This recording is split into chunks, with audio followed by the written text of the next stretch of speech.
All right, good evening, everybody. Welcome to our May 12th Bothell City Council meeting. If you join me in the Pledge of Allegiance. I pledge allegiance to the flag of the United States of America and to the republic for which it stands, one nation, under God, indivisible, with liberty and justice for all. Great, thank you, everyone. We almost have a full council tonight. Deputy Mayor Spivey is absent and excused, serving the community in Bellevue in his role, so we thank him. Tonight, looking at our meeting agenda approval, we're going to allow, I understand there's some people here to make comment on the let's see, where are we at? Item 15061, the continuing public hearing on the PR code and plan amendments. I'd like to afford the people the opportunity to speak to that if they don't want to wait to the end of the meeting, to be able to speak right after we get through our presentation. So I'll add that to the agenda. Any other comments on tonight's meeting? Time frames or the such? Yes, Councilmember Evans. Mayor, so when you say after our presentation from the court, yes, we'll hear them and then we'll take the item up as it just allow for visitors to be able to speak on the code amendments. Okay, and then but we'll consider it as the last item on our agenda. That's what we'll Let's still leave it there. Yeah. Great, thank you. Mr. Mayor, do we have an executive session tonight? Not to my knowledge, no. Okay, no. Thank you.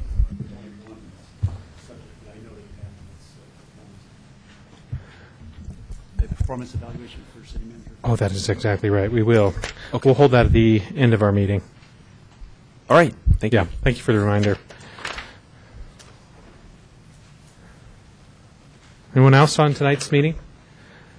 We do have an hour scheduled currently for the code amendments, and out of respect to everybody, we'll divide that time up. So if we're thinking that you would need more than 10 minutes, probably should add a little time.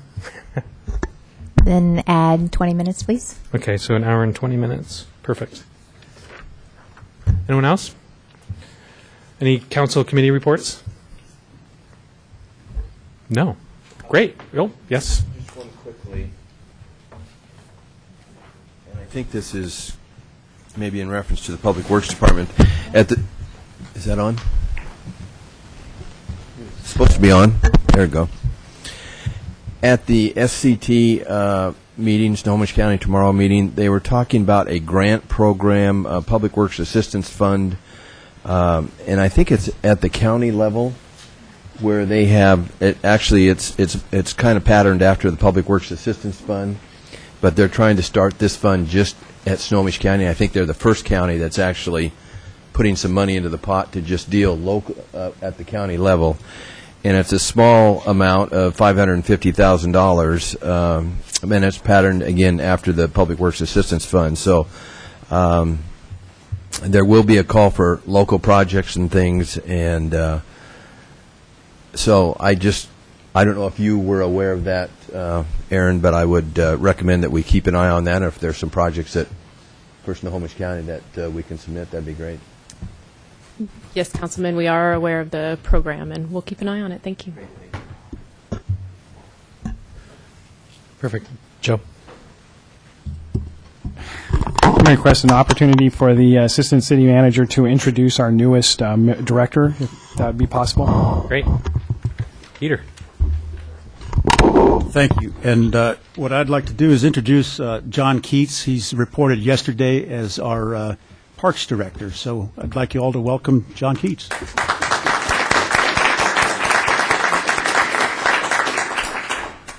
Welcome to Bothell. Thank you. Glad to have you. Come highly recommended. So we get to have a State of our Courts address from our judge. And so, Judge, I'd like to invite you up. Thank you so much for letting us use your room here for every council meeting that we have. We treat it well. Very welcome. Looking forward to hear from you.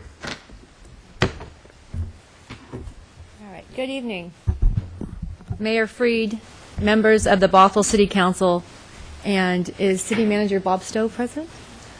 All right. Well, I'll say hello to him on TV. It is always a pleasure to present the state of the court and share with you what we have accomplished over the past year, as well as what we hope to achieve during the coming year. This is my 5th year anniversary with the city, and hence my 5th State of the Court address. As a Bothell resident, it has been and continues to be a great honor to represent the city of Bothell as your judge. My written report, as well as supporting data, is before you. Tonight, my court administrator, Mr. Keogh, and I will like to highlight 3 of the most important points. 1, filing trends, 2, court efficiencies, and 3, community outreach. TJ? Just 1 second, we're having a technical difficulty. Should have been. Okay, hang on. Did you go through it? There we go. Thank you. First, I would like to review criminal filing trends, and please direct your attention to the screen. Overall filings have continued to steadily decrease since peaking in 2010, when the police department was fully staffed. Individually, traffic infractions have seen the most prominent decline. However, criminal non-traffic, DUI filings, and parking infractions have seen a slight increase from 2013. As discussed last year, the court continues to see felony charges filed in municipal court that are commonly referred to as felonies. Since 2008, the number of attempted felony charges and criminal solicitation cases being filed as gross misdemeanors has increased dramatically, with the most noticeable jump from 2012 to 2013. These numbers show the seriousness of some of the cases the court is being tasked with handling, which often require more in-court time, greater allocation of prosecution and defense resources, as well as more intensive monitoring after adjudication. Under General Rule 29, the paramount responsibilities of my role as presiding judge include leading the management and administration of the court's business, recommending policies and procedures that improve the court's effectiveness, and allocating resources in a way that maximizes the court's ability to resolve disputes fairly and expeditiously. We were able to take several steps last year that saved the court time and resources, while also enhancing public access and increasing efficiency. At this time, I would like to introduce my court administrator, Mr. TJ Keogh, who would like to address 4 significant examples.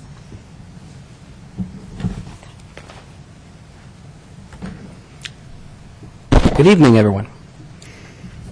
So as you can see, 2014 was a very busy year. But more than that, it was also a year of refining court processes, making the most of new ideas. Sometimes that means embracing new technology, as the court did in August when we converted to AV Capture All. AV Capture All is a software that's designed to streamline the recording of audio sessions. In fact, the council meeting tonight is being recorded on AV Capture All. Many courts are making the switch because the ease of use and the functionality of the platform really recommends it over its competitors. The most prominent feature of the new software is the ability to upload and store audio recordings on a cloud server, which allows for much easier accessibility. These recordings are public records, so individuals can access these records from their home computer without having to request a CD from the court. This dramatically improves public access to the court system while simultaneously reducing the demand and impact on the court staff, resulting in a significant time savings as well. In another fiscal and technological step forward, Merchants Credit Corporation, a local company, was brought on board last summer to handle second collections for delinquent court accounts. Merchants has a proven record of excellence in this field and will be handling all accounts that are past due 5 years or more. The advantage of second collections is the increased attention that these cases will get that wouldn't get otherwise at a first collections company. The result is greater collection returns on these outstanding accounts. court efficiency does not end with new technology. You can see from the graph that the numbers of passports processed by our office has increased every year since 2011. In 2014, court staff processed 2,199 applications with revenue to the city of nearly $55,000. That's an increase of 6% from the previous year. This trend has forced us to become more efficient with existing resources in order to meet the demand while still performing basic court functions.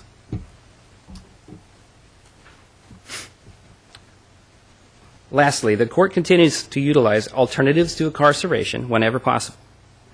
3 of these alternatives are shown in the chart. These numbers represent days where the city is not paying to house offenders in the Snohomish County Jail. That's currently a $66.63 a day charge to the city.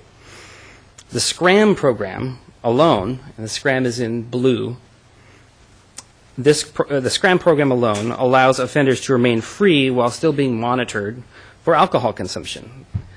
This saved the city over $230,000 in potential jail costs in 2014 alone. Now I'm going to turn the presentation back over to Judge Gelson, who will be speaking to you about public safety.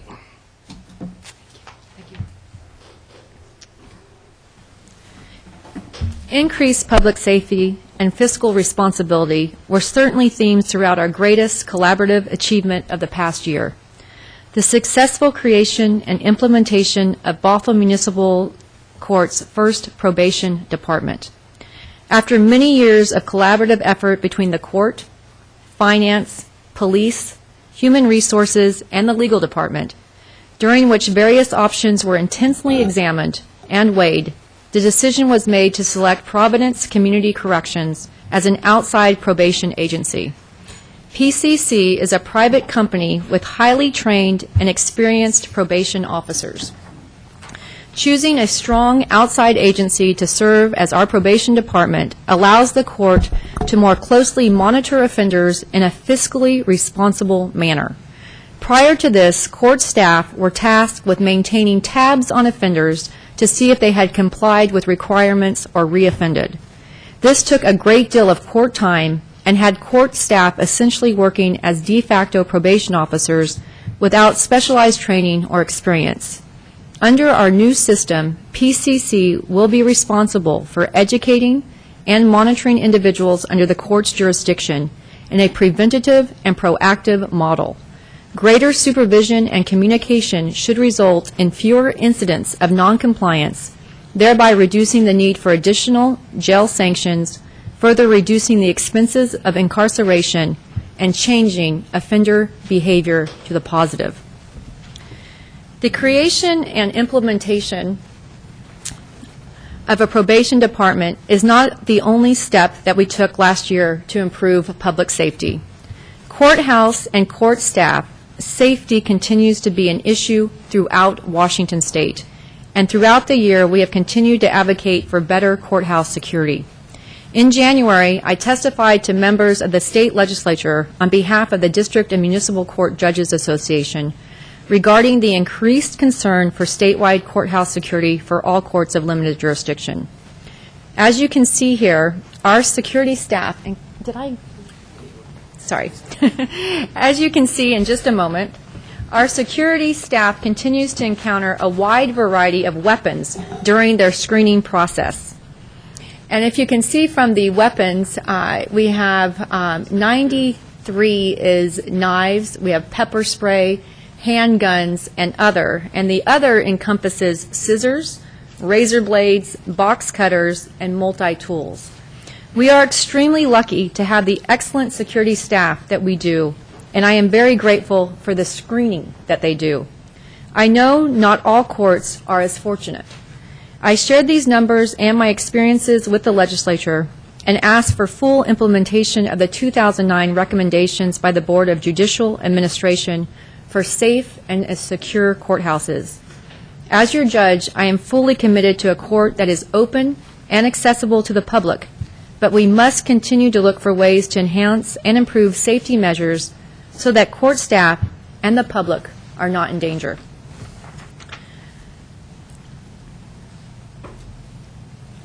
I believe that public service is an integral aspect of my role as your judge. Working in and with our community is truly one of the highlights of my job. This year included 3 personal highlights.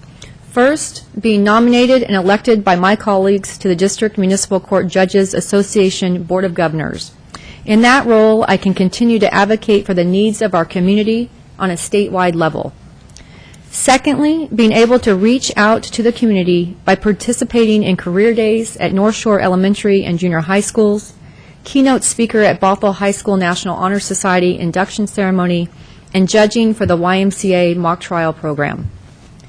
Thirdly, Bothell Youth Court is continuing to grow and evolve, reaching more students than ever.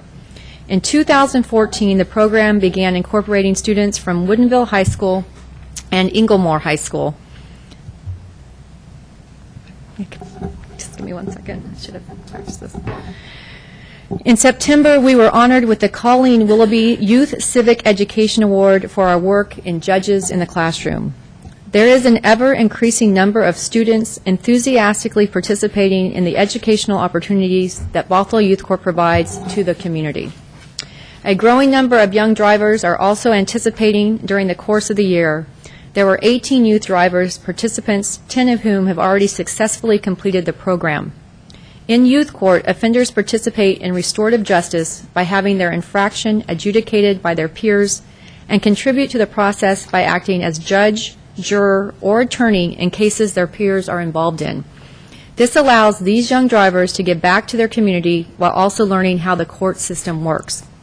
And I'd like to thank personally at this time Fire Marshal Frank Shasky, who is present today. Frank is one of our expert witnesses during the hearings. And we also have Detective Rogers from Bothell Police Department that is an expert witness, and Lieutenant Butch Noble from the firefighters as well. And they give their time, they volunteer their time to come in, and their testimony, if you ask people that participate in the program, is the most impactful testimony and what I really believe creates the change in their students. So I thank you so much for taking time from your busy life to make a difference in our community. Now, looking ahead, we continue to look for ways to improve our service to the people of Bothell. In the coming year, we hope to focus on these 3 areas. First, probation transition, preparing for imposition of General Rule 31.1, and upgrading our courtroom audio. And on the last note, I'd like to thank my staff for their amazing job they do within a high-stress environment. They are really an awesome court team, and I am extremely proud of them. They truly enjoy working with each other, and it shows. They have grown this year as a team, and their commitment to the court and to our community is evident. I rely on them every day, and they never fail to deliver. And I would like to thank Christine Hanna, if you'll stand up. Christine is our passport agent and office specialist, and Christine, I probably have done over 2,000 passport applications last year. So a round of applause for Chris. Thank you. That is the state of the court, and I'd be happy to answer any questions at this time. Thank you, Judge Gleason. Councilmember Lamb? Thank Judge, you. thanks so much for your presentation. I had a couple of questions. The first goes to the SCRAM program. Yes. And it was stated that we had $230,000 in savings of potential jail costs in SCRAM. As I understand it, is a program where you have a bracelet that's attached to somebody who has been convicted of an alcohol-related offense. And it's superior to a kind of wheel lock because it allows us to monitor their alcohol consumption throughout the day. They're monitored 24 hours a Yeah. day. And then how is that $230,000 number arrived at? Is that because we would know that those people would have received that sentence, or is that like by the average sentence that they would have gotten in our jail if they weren't on the SCRAM program? I was just curious about that. So usually somebody is placed on the alcohol monitoring device pre-trial. Okay. So for an example, you would have somebody, a defendant that would come to the court and might have their second DUI. And so the court has to balance. Do they need to be in custody, or is there a least restrictive alternative available? And the least restrictive alternative, the tool that we now have, is the SCRAM bracelet, the alcohol monitoring device. That's a bracelet that is attached to their ankle, and as I've stated, it's monitored 24 hours. So we are able to know that we have saved, I guess, $200,000 plus because we know everybody that is on the SCRAM and how many days they have served on the SCRAM. And the benefit, just one second, then I'll ask your next question. The benefit of the alcohol monitoring device and having a least restrictive alternative, A, is obviously savings to the city, but more importantly, it allows for a defendant to not lose their job and to keep our community safe. And so it is, I think, an excellent alternative to defendants being in jail. But there is always the offenders that need to be in custody. And so we always make sure that if they are a danger to the community, then SCRAM is not an option. And those, just so I'm clear, SCRAM is something that would be used on somebody who had multiple offenses. It wouldn't be used on somebody who had their first time. Sometimes it is used on somebody with their first offense based on the facts of the case. Okay. If, for example, if you have somebody where it's noted in the police report, family members are saying that there's a chronic alcohol problem, Right. They only act this way when they're drinking, then it's appropriate to put the alcohol monitoring device on because we know their behavior is going to change. And what percentage of defendants pay for that themselves versus people who are generally indigent and then it's paid for by the city? I'd say 99% of the defendants pay for it themselves. Is the Chief Cummings, I saw her earlier today. It is, I think, probably 1% is okayed. When they can't pay for it, they come back to the court, say that they cannot afford it, and then the police department is asked if they would like to pay for that. And how much does it cost for one person? Is it $14 a day? $14. $14 a day, I believe, with a $50 deposit. Okay. Thanks both on this and on the youth court. I really appreciate the innovative approach that you brought to our courts, and I keep getting very positive feedback from people in the community, and that includes people who had decisions that have gone both ways, so I think you're doing a great job. All right, thank you. I appreciate that. Anyone else? Councilmember Sandberg? Yes, thank you for the presentation, and thank you for the answers to the questions that I posed earlier. Can you, for the probation services, is that a self-supporting program like the SCRAM bracelets? Yes, it's, I guess you would say, revenue neutral. The defendant pays for that service, so the city doesn't pay any amount for probation services, but the defender or the defendant pays for that. So when they plead guilty and they're sentenced, part of their fines is for probation, and that's what funds the probation department. Okay. And then the alternatives to jail, there's the SCRAM bracelet, and then you also listed EHD and community service, and so those are both smaller components, but what is EHD? EHD is stands for electronic home detention. It's a bracelet as well, and you can actually have you can do electric home detention without an alcohol monitoring or electric home detention with monitoring. And it's just another mechanism where the defendant is monitored 24 hours a day to make sure they're where they're supposed to be. And the benefit of the electric home detention, and as I've stated with the alcohol monitoring bracelet, is it allows people to still be in the community safely, but also not losing their job. And I just wanted to thank you for that graph about the rise in felonies. I mean, we've had some conversation here about changes at, is it the district court level that have pushed some of those more complicated and serious offenses, that having that prosecution be held in the municipal court. And so your caseload is becoming increasingly more complex and more expensive because of that. That is exactly correct. It's the county that at the Superior Court level is that they've changed their charging standards. And so, for instance, for example, if you had heroin, let's say 10 years ago or maybe even 5 years ago, it would automatically be a felony crime. It might get expedited, but it would be heard by a felony prosecutor. Now they don't take anything that's less than 0.4 grams, so that's where you see the increase in our cases. And just as another note on the community service, on the graph, it looks like there isn't, community service is less, substantially less than the alcohol monitoring device. And what is reflected is it's not how much we allow, it's how many people do it. And that's the only way we can track. If somebody comes before the court and they can't afford their fines, or they maybe jail isn't appropriate, it's an offense, a theft where they've unfortunately made a bad decision and took a Coke, or I'm trying to think of, like, Red Bull is probably the with the times. Is jail really appropriate for that? But maybe 30 hours of community service makes a lot more sense. But they are given the option. If they don't choose to do the community service, then they do the jail time. And that's why you see on the community service, it's not how many hours we've offered, it's how many they have done. Councilmember Evans. Yes, thank you. I think you mentioned earlier in some of your comments, or I read, about the domestic violence program. What type of participation are we getting in that program, and is it effective? Are we making some changes there? Well, it's a new program, so we haven't really been able to see if there's been any significant changes. I can tell you that the numbers have increased, and it's basically the people that are going to that program it's mandated from the court.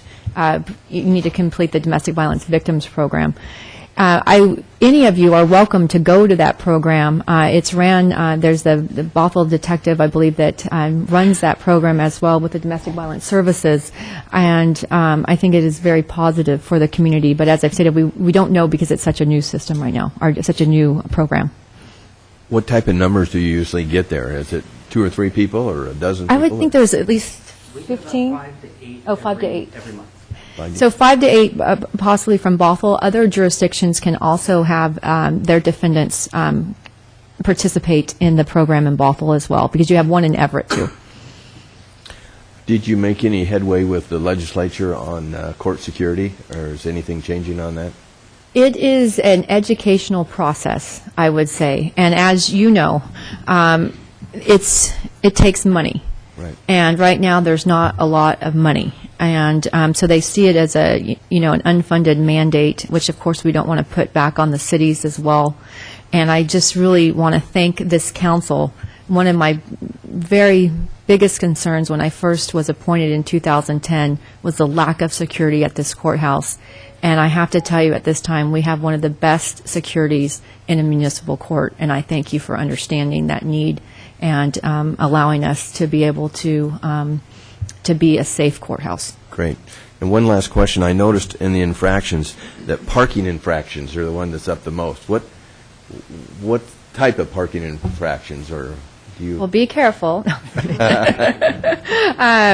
I think as I was talking with Kathy Oster, and she said, as our city gets more viable, and as we have more people wanting to come to our downtown, you start to see the parking shrink. Right?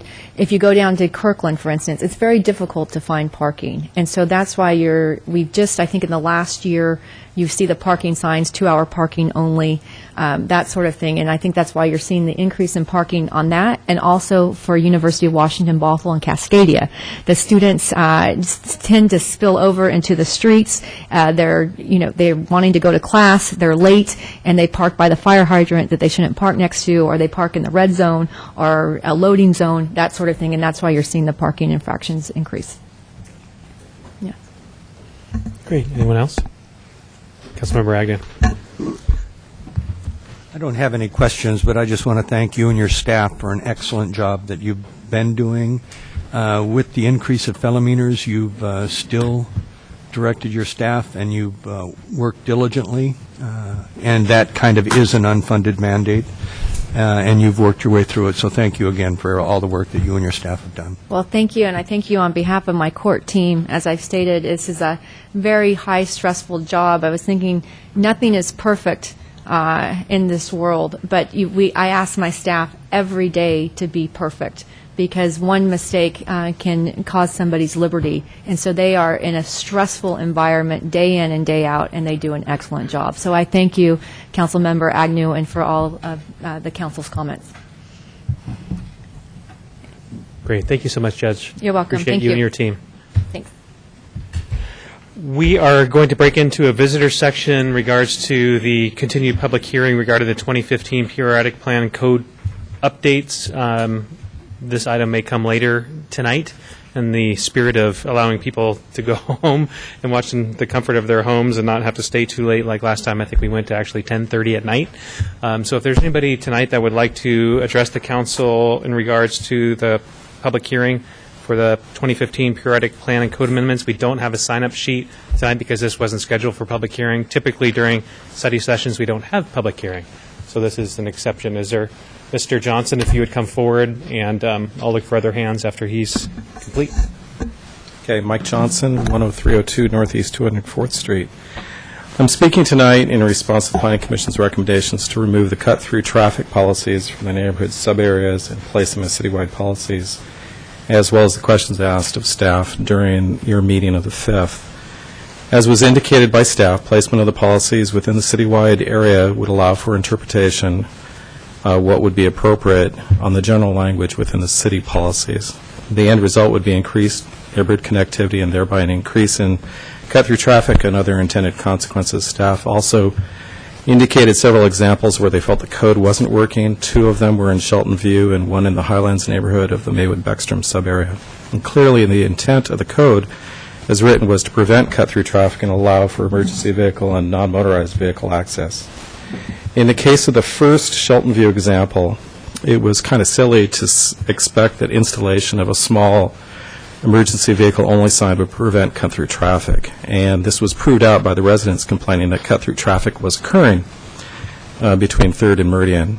Most jurisdictions use locking bollards to prevent vehicle use and give emergency responders keys, common keys to unlock the bollards in case it was needed. I'd further suggest that if emergency responders indicate that they wouldn't use the connection at all, the staff should not have actually required it. The other example was in the Shelton View neighborhood, and as I understand it, looked at 2 phases of a development that connected both off of 3rd Avenue. In this case, staff suggested they would not connect the developments since it would provide a cut-through route passing through to the same street that both developments were accessed from. Again, I believe this interpretation is also an error. I would contend that in the examples given, if the motorist departs from an arterial, drives through a neighborhood only to be placed back on the same arterial that they left, this would not be considered a cut-through route, since it would not promote neighborhood cut-through traffic.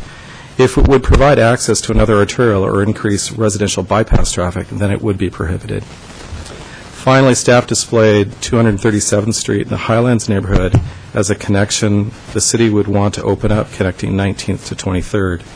This is currently a cul-de-sac and has a wooden gate to allow emergency vehicle access and pedestrian connections.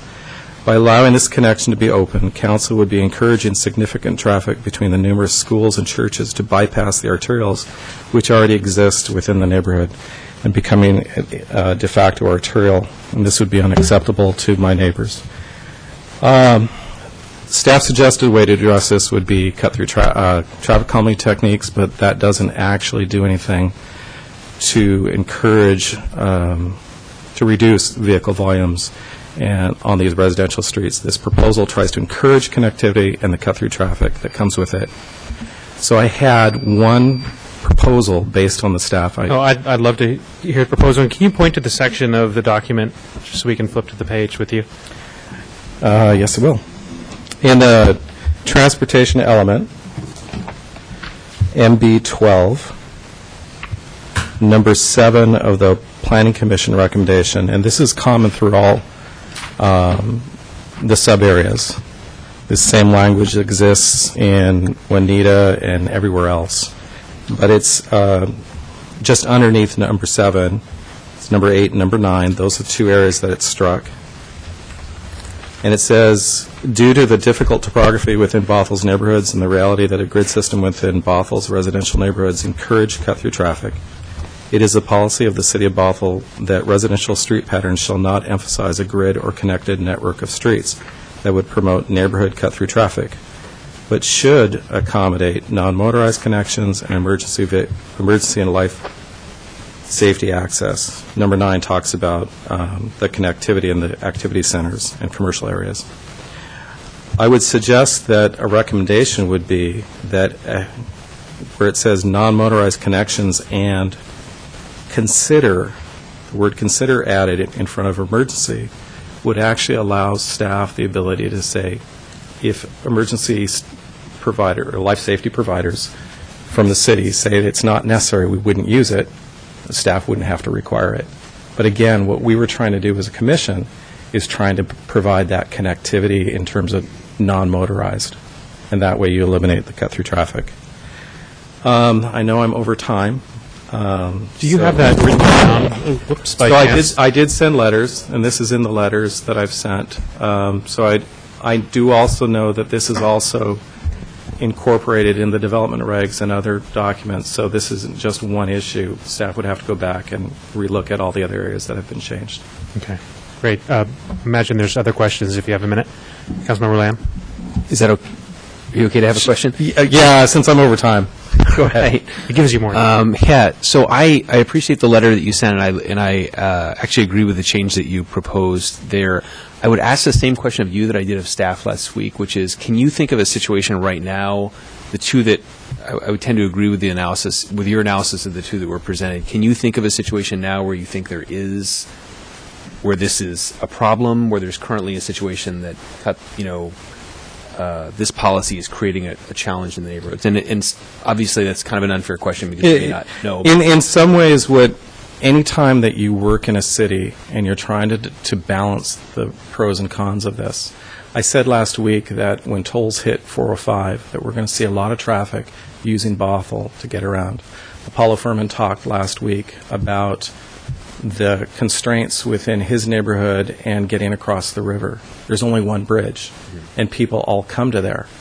The question that you really need to ask yourself is, are we going to provide more routes through essentially the neighborhoods that we're trying to protect to sort of soften that load, knowing that the traffic burden will only increase and increase because of the demands out there? In some ways, you have to take a little bit of that pain on the arterials to protect the integrity of those neighborhoods, and that's where I'm coming from. So in some ways, answering your question is, policy leaders have to find that balance. My fear in this is that I would rather protect that serenity of those neighbors in our neighborhoods than to actually introduce more of that demand and pain on them, because that will not go away. And traffic calming doesn't always work. Thank you. Any others? No, thanks, Mike. Any other speakers on the comp plan this evening? Ms. Nguyen?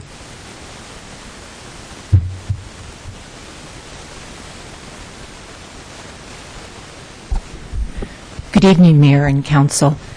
I was planning on coming a little bit later tonight because that's when you had it scheduled. That's right. So I hurriedly, when I heard that you were going to have this now, so I'm not quite prepared. And I didn't hear what former council member Johnson stated. But I was listening to what he had said and what Pat Ewing had said. There is a long history of citizens to 500 to 1,000 showing up on a cause, and one of them is transportation. We have a grid system already. We have the 405, the 522, the 524, 228th. With the tolling on the 405, people are going to come through Bothell. And many people don't know, but I have been a proponent of improving our main arterials to prevent cut-through traffic through our neighborhoods. Realignment of York and 39th, Mike Nobley and myself. I was on the Transportation Subcommittee with Councilmember Olson and Councilmember Paler, where we said, what if we looked at something different for the 522? our neighborhoods, if we degrade our commercial areas, our neighborhoods go down. If we degrade our neighborhoods, our commercial areas go down. I lived 20 years in California, and we need to improve our main arterials, but don't promote cut-through traffic with connecting streets. It will destroy our neighborhoods. And I haven't completely looked at the comp plan. I just looked at it briefly. And they took out the landscape along the 527. And if you look at the Safeway project, they put really nice landscaping up. We required that. And if you look at the sub-area in West Hill, they're taking some of that out. And you don't want to look at just massive concrete. I want this town to look nice. And good quality companies will come because they also want nice neighborhoods. Thank you. Great. Thank you, Ms. Nguyen. Appreciate your time. Anyone else wish to speak on the comp plan this evening? Okay. Thank you for your comments. I'll stick this large document away for a moment. I believe we have a presentation from our Assistant City Manager, Peter Chodson, on community survey. Thank you, Mr. Mayor, and good evening, council members. I'd like to take this opportunity. I don't have a slideshow for you, so we'll be doing this from the seat here, but I'd like to call Dr. Bruce Brown up to join us. He is our research expert who's been engaged to help design and administer the survey. And I'll ask him to make a few comments in a minute and answer your questions. But first, you have your bill. I won't read it verbatim. In January of 2015, earlier this year, we had the council retreat, and you'll recall that we talked about community engagement and our intent to start a community engagement strategy. We've initiated that, and I'll just read you. It's in draft form right now, so I don't have a final to give you, but the 3 objectives of that strategy are to provide opportunities for our community to participate in the city's decision-making process, ensuring outcomes that benefit the community. And number 2, to provide a strong foundation for understanding and working with our community, promoting a shared responsibility for decisions and trust in the decision-making process. And number 3, to develop sustained collaboration, partnerships, and new ways to involve and empower the community to achieve their plans and goals. So the last survey that was administered was in 2008. The same research firm that Bruce is with, PRR, developed and administered that survey. And part of our thinking was in developing this round of questions was that if we could remain, to the extent that we could remain close to the questions we asked before, we would have valid trend analysis. That doesn't mean we kept all questions the same and that we didn't add questions. But yet you never saw a reference to Facebook in 2008. So the survey questions have been reviewed and modified by the leadership team at the city. The directors have taken a look at it, as well as our new communications officer. And we stand by now to answer any questions you might have. And I'll give Dr. Brown here a chance to make any comments that he might have. Sure. Let me just say quickly that not only is the survey this time similar to the survey that was done in 2008, but also it's very similar to the one that was done in 2004. So you actually have a nice trend analysis possibility here.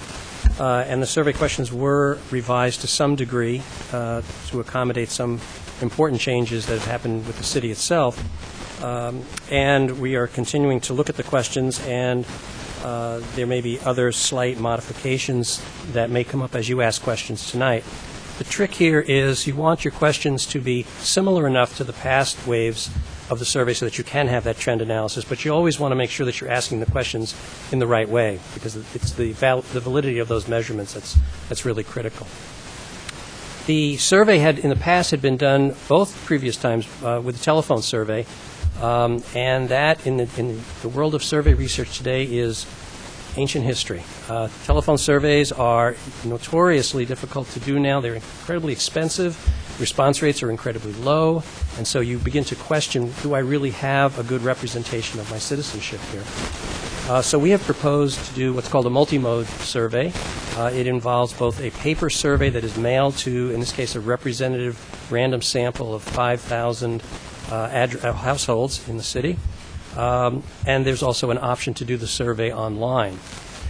In addition to that online version, there is also a kind of second online version. It's called a collector, which will allow broader input from your citizens who would not necessarily be selected through the random household sample. So I think you have lots of opportunities here to hear from your citizenship around these very issues. And I think that's probably all I'll say for now. I'll just answer any questions that you might have. Great, thank you. Any questions? Councilmember Lamb? Thanks so much for coming. I had a couple questions just about the methodology. So that's not broken down then by registered voters or not registered voters? It's just a household sampling? It's a household sample. One of the questions, I believe, if I'm correct, that's not in here, actually. There's not a question here if you are a registered voter, but that's certainly something that theoretically could be added. Because I don't have the past surveys, but it seems like we did in the past survey registered voters, if I'm not mistaken, that it was something that, I mean, did you spend time looking at the other two? Is that correct, or is that is correct. I believe we did do it that way in 2008 and probably in 2004 also. I was around for the 2008 survey. Okay. And the reason we just decided to do it this time in this particular way, Peter, correct me if I'm wrong, as we began to talk about this, was to make sure that you had broader input from the public, not just registered voters. And that was sort of the thinking. And then that sample seems, from a statistical standpoint, to be really, really large, of 5,000 people. Are you trying to get a much lower capture rate, or is it seems to be really big for a city of 41,000 people? Well, with this type of multi-mode approach, we're typically seeing a 15 to 20% response rate.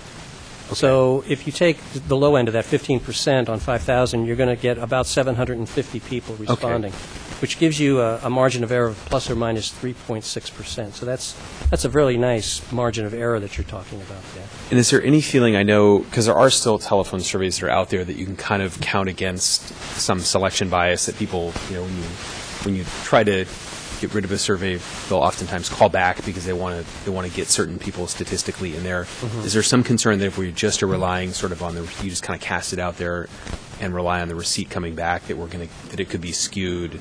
You know, like 40% of our community lives in Snohomish County. We might get a disproportionate number of people from King County. That's a great question, and one of the reasons that we're moving towards these multi-mode surveys, and we still do telephone surveys because sometimes that really is the best methodology. But for this type of survey, we're recommending this multi-mode, and the reason for that is that with telephone surveys, you have an even higher challenge of getting people in the 18 to 34-year range. It's almost impossible to get them on the phone. This, by giving them the paper survey, and the online option, we're seeing a higher rate of people in that age range. The other thing that we're doing in this survey is, in the back, there's the demographic questions, and so we will check the demographics of the survey sample that we get against the census demographics, and then, if we need to, we can weight the data statistically to adjust for anything. So, for example, we just did a survey for community transit. And what we found, I took that survey, and that was that was a telephone survey. It was, and we ended up with 60-something% were female and 30-something% were males. That was skewed, so we statistically adjusted for that. That's why they kept calling my house back to get me on the phone. Because it was. And we ran into that same challenge with that survey with the age variable, but we were able to adjust it statistically. So then, is there a significant cost savings to doing this approach versus telephone? There's not only a cost savings, but it's a cost savings that you want to think of in terms of the number of completed interviews or surveys or questionnaires. With a telephone survey, you are paying a much higher rate per completed interview, particularly since we now have to include, routinely, we have to include cell phone sample. Right. Which is a higher cost to purchase than landline sample, and a telephone interview completed through a cell phone costs twice as much to 3 times as much to complete. And there's a really strange reason for that, which those of us in the survey industry are still scratching our heads about, like, as to why is that? And the reason really is that they are required by law to manually dial cell phone numbers. You cannot use what's called an auto dialer. It's against the law for some reason. So that's just more labor involved, and it costs more per completed interview. What you're going to get, and what we've routinely found with this multi-mode approach, is you will get, for less money, more completed interviews. So you have a larger sample, you have less non-response bias, so that you have more people participating. Our experience is that when you put the survey in front of people, and I've got a couple of examples here if you want to see what these kinds of things look like. When you put this in front of somebody, this one happens to be from Seattle Department of Transportation. When somebody has this in front of them, they don't have to take extra steps. They don't have to go online necessarily, although they can if they want to. And the other thing is they can do it at their leisure. You get people on the phone, you don't know if they're in the middle of dinner, if the kids are driving them nuts, if they're paying attention. This allows people to take some time to really consider these answers. So I not only believe you're going to get more completed interviews this way, but you will get more thoughtful answers to your questions. Okay. And then finally, did we ask income in the past years or no? I would imagine that we did, but I can check for you very quickly. We should have the survey in here, I believe. Here it is. This is from the 2008 report. We did. Okay. Yep. All right. Thank you very much. You're welcome. Questions from others? Councilmember Evans. Thank you. So the format that was in our packet was just a draft. So the example that you held up is probably more what the people are going to see. Exactly. Yeah. Yes. And it will come. Will they clearly see? Because we get so much junk mail these days, will they clearly see that this is a City of Bothell survey? Right. It'll come in an envelope that has as its, it'll be they're called a window envelope, I guess they're called. And so the one window will be the person's address. The upper window will say City of Bothell.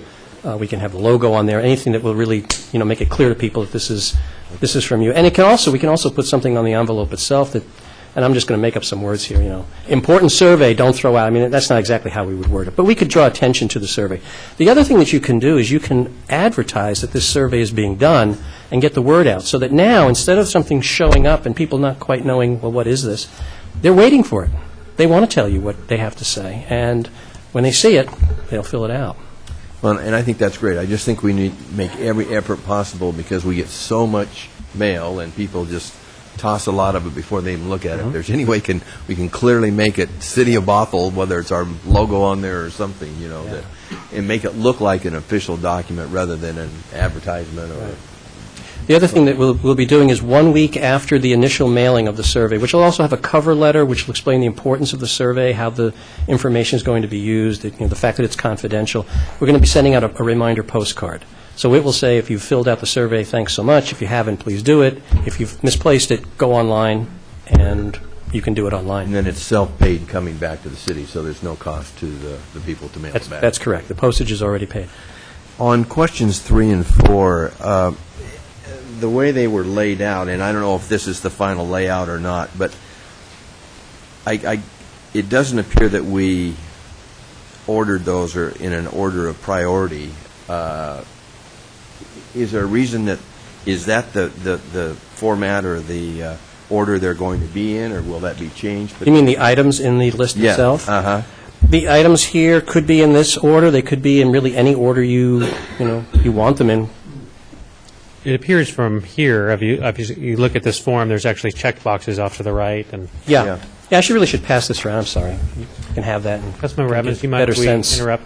City Manager wanted to jump in on something. Sure. No, I was just going to say, and Bruce mentioned it, that we will advertise it on the city's Facebook page and other social media channels. And there are ways we can mark up the mailing itself to make it catch people's eyes. I guess the question I kind of have for the council would be,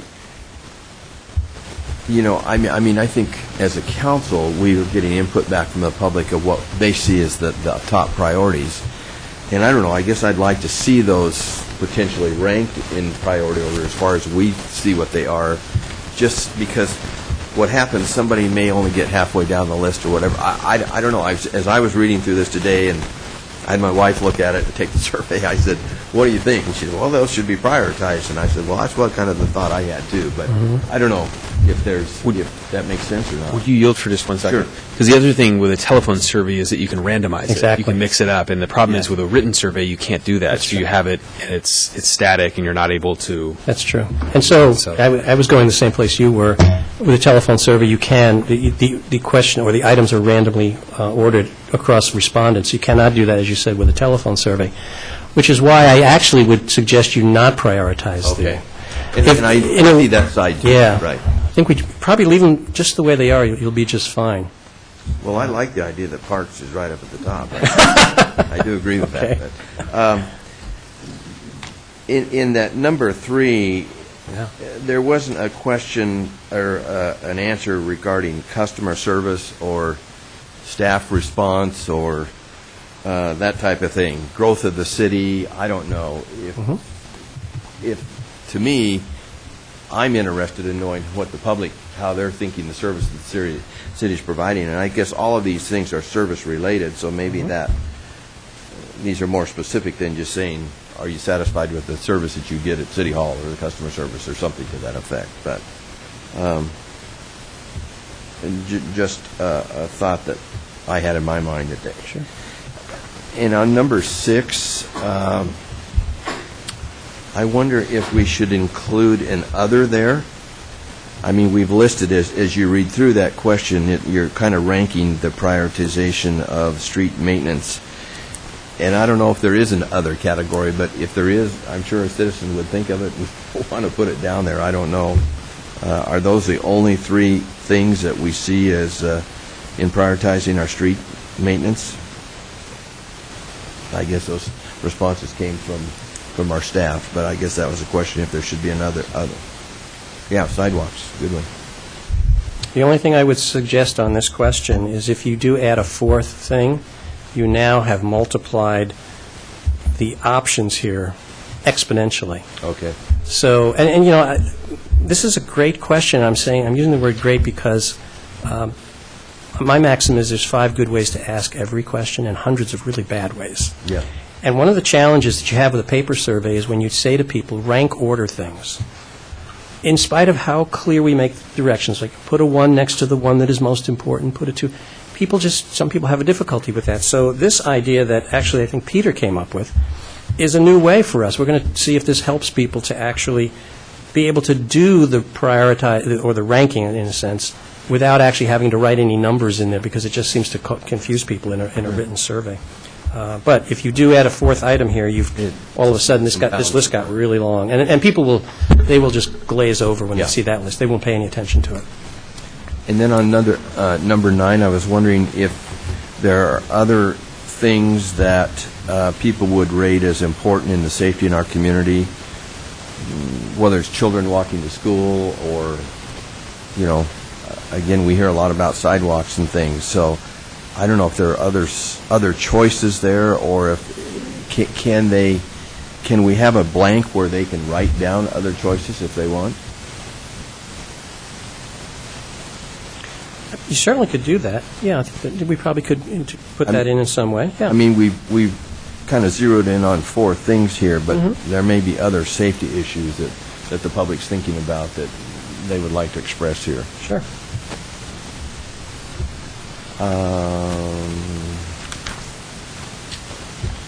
15 talks about how do you get your information.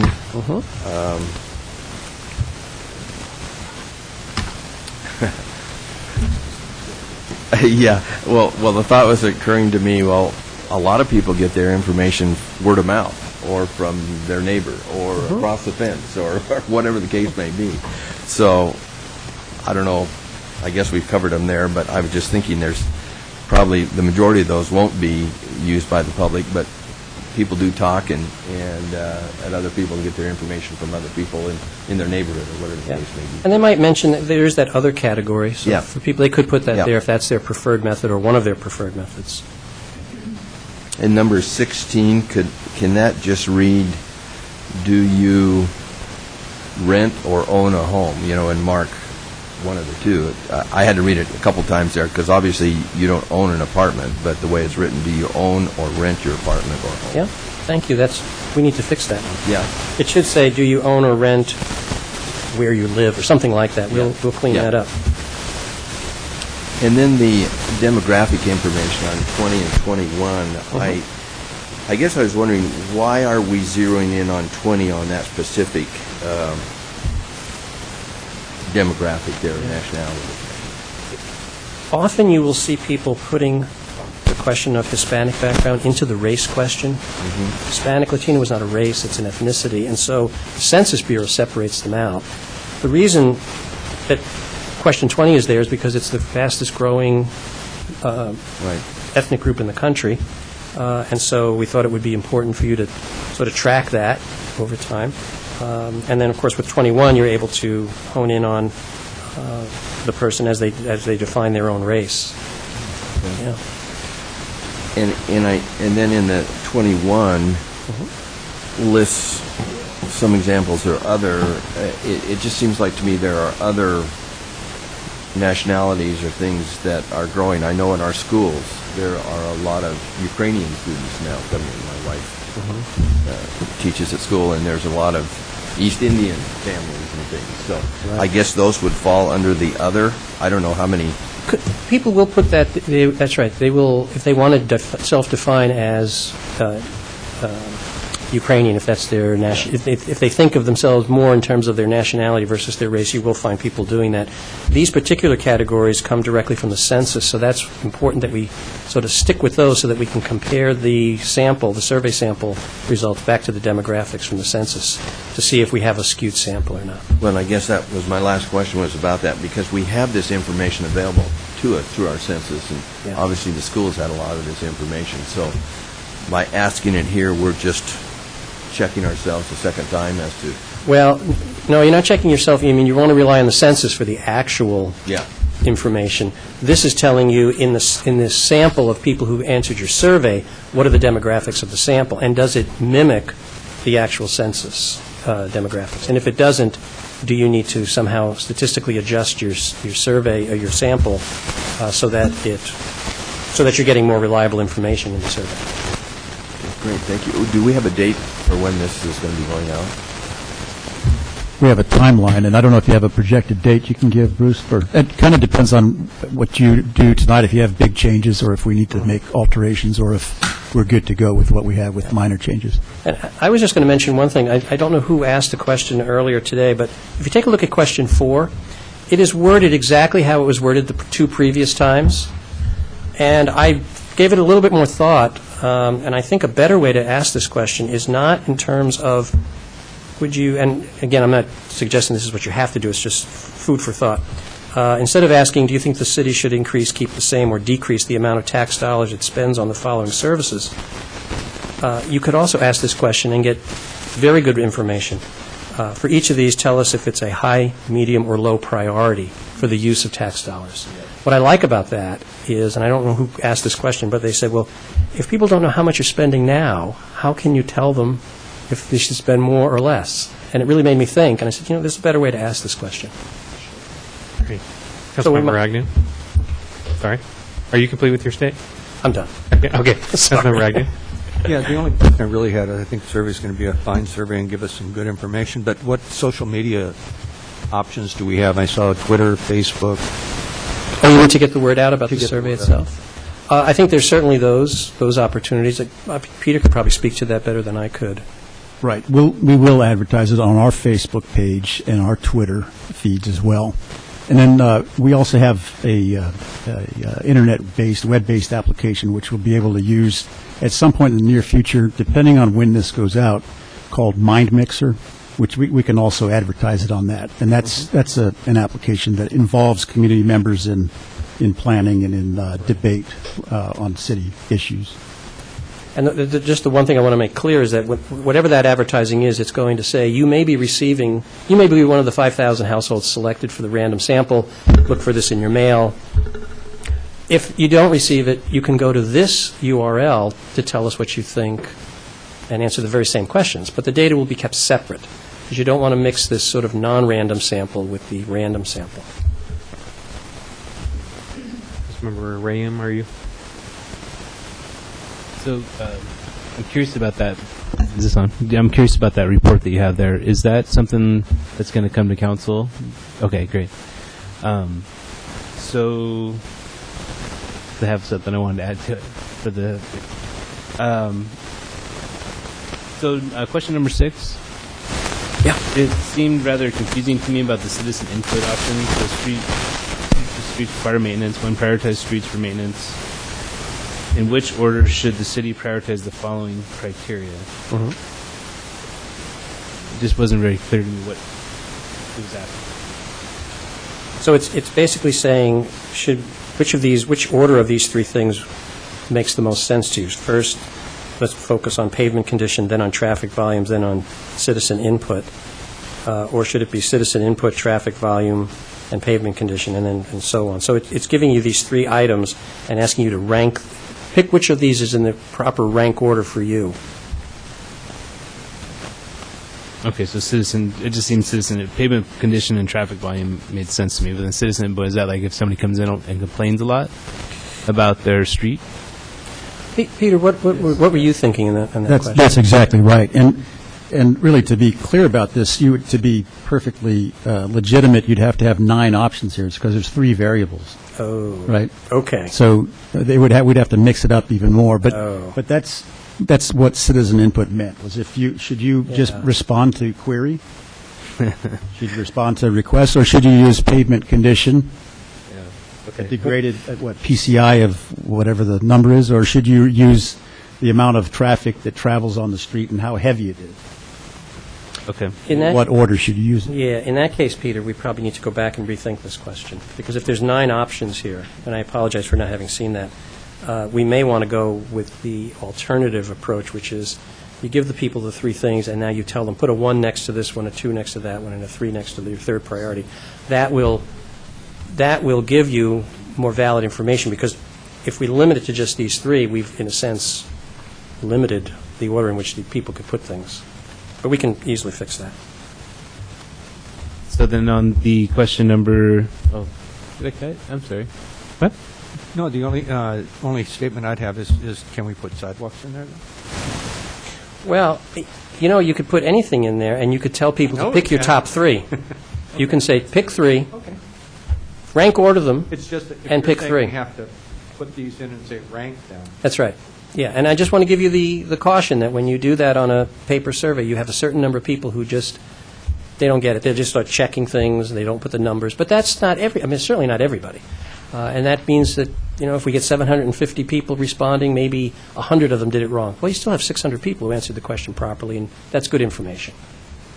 That's right. Just real quick, Councilmember Agnew, on question 4, does have in there expanding sidewalks or pedestrian walkways for that question. So I don't know if that's kind of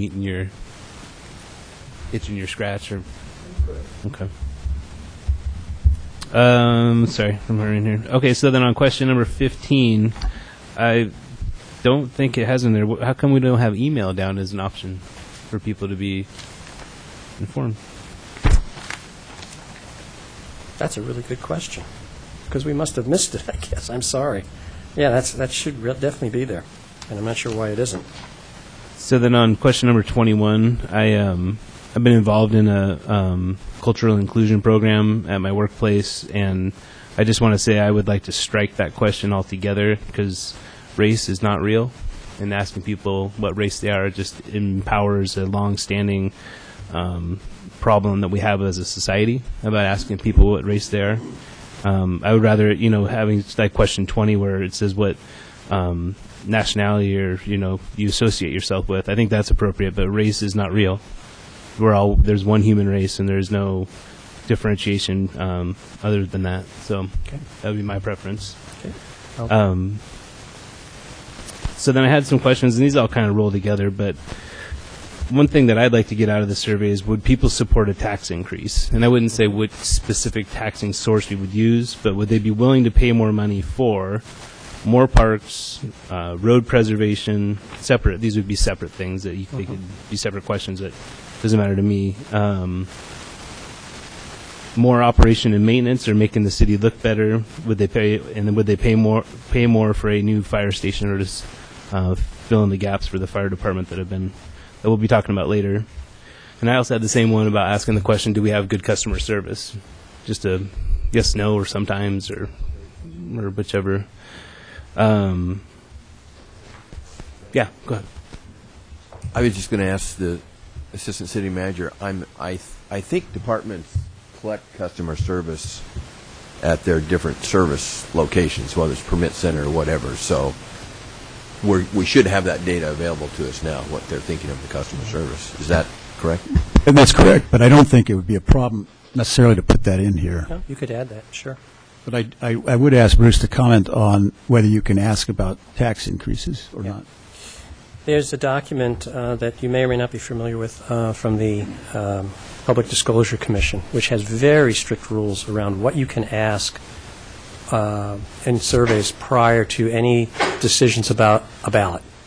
And you really want to, and I'm not your attorney, you need to have your attorney look at this, but anything that is going to be in violation of those guidelines, and they're called guidelines, but they're pretty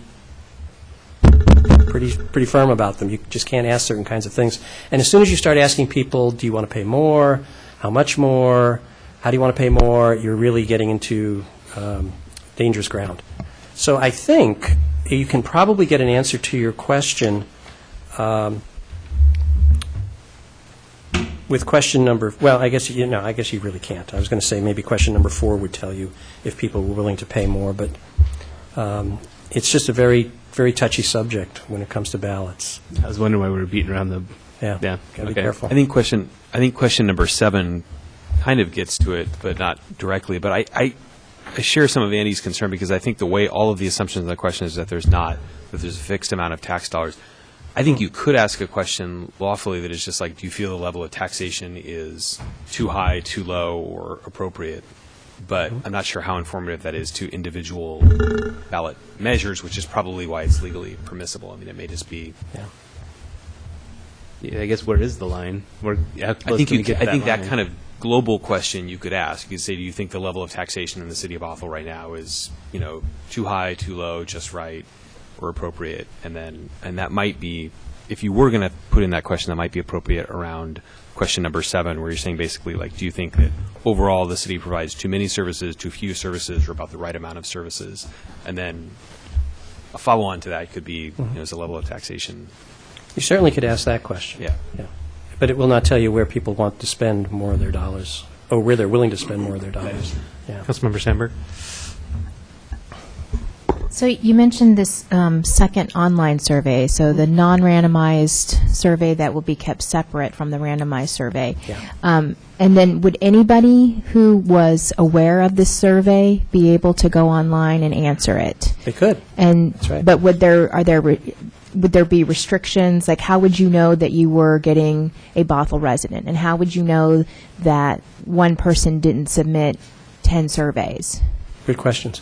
The first question would be, and again, this is self-reported, are you a resident of the city of Bothell, yes or no? And if they said no, it would immediately thank them, and they wouldn't get any other questions. But of course, somebody could lie, I suppose, if they had some reason to do that. The other thing that we can do is we can limit the survey so that it can only be completed once from any particular computer. It can be programmed to do that. Now, if somebody wants to fill it out 10 times, I guess they could go to 10 different computers and do that, but there's going to be very few people that I think are going to be interested in doing that. And what's nice about this second online survey is that it really gives your citizens many more citizens an opportunity to tell you what they think. And when we've done this, we have found remarkably similar results between this non-random sample and the random sample. So it sort of verifies in a way of what you're hearing with the random sample. And then the questions are identical between the random sample and the non-random sample? Identical. Okay. And then in terms of advertising it to the community, have we also considered outlets like the Bothell Reporter? I think in the north end of the city, our residents read the Everett Herald. I mean, people do kind of use print version along with the social media outlets now still. I know that I'm a Luddite, but I think people do use the the standard versions. And then if there were, we have a lot of members in the audience, so is this coming back to us as a public hearing, or if anybody in the audience, listening audience, wanted to make a suggestion to the questions being asked, do they still have an opportunity to do that, and what would be the best way for them to do that? Well, we can certainly bring it back, and I can take whatever comments anybody would like to make on it. We'll just have to adjust our timeline as necessary. But there's no particular rush to get it out. I mean, it's not something that I want to wait for a long time for. Well, it seems like we've got a lot of suggestions so far, so maybe with the draft that you've got, we'll have one more look at it? Okay. And then for question number 4, in bullet number 9, I would like to add the word crosswalks. I think we have in that question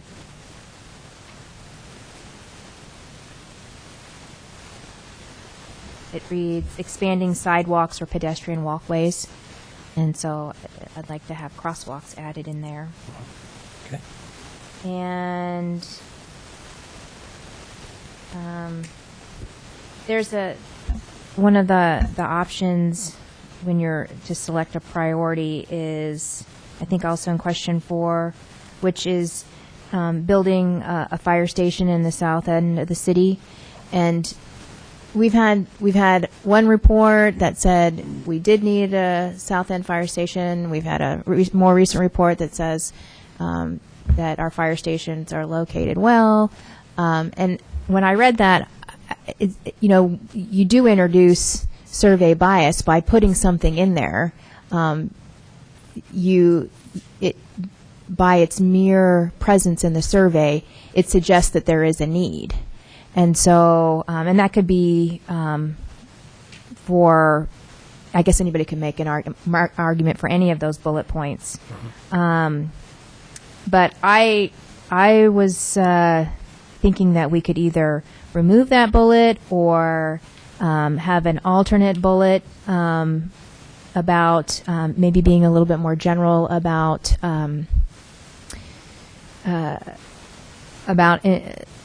addressing fire services needs, which might not necessarily include a new station, but it might include improvements to our existing stations. So I'm wondering if that bullet can be made more general in relation to capital needs of our fire department. Does the bullet above it take care of that for you?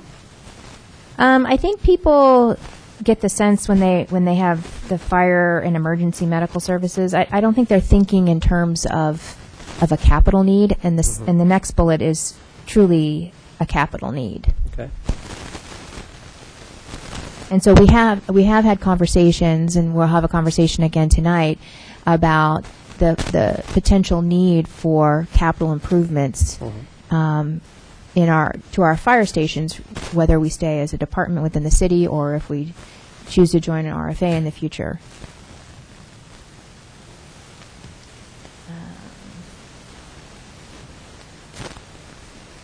And then there was sort of similar to the question that was already posed about just asking the question, are you satisfied with the customer service that you get in the city? It seems like with questions 10 and 12, we focus solely on the customer service that citizens receive from the police and fire departments. And so that's why I thought we might want to know the same answers for our non-public safety departments and that employee interaction. And it seems like you've gotten some direction from that. Right. And then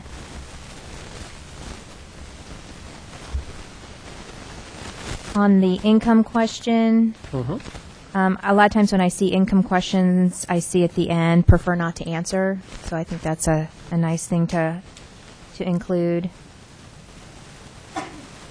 And I think that's the only ones that are distinctive of what you've already heard so far. Okay.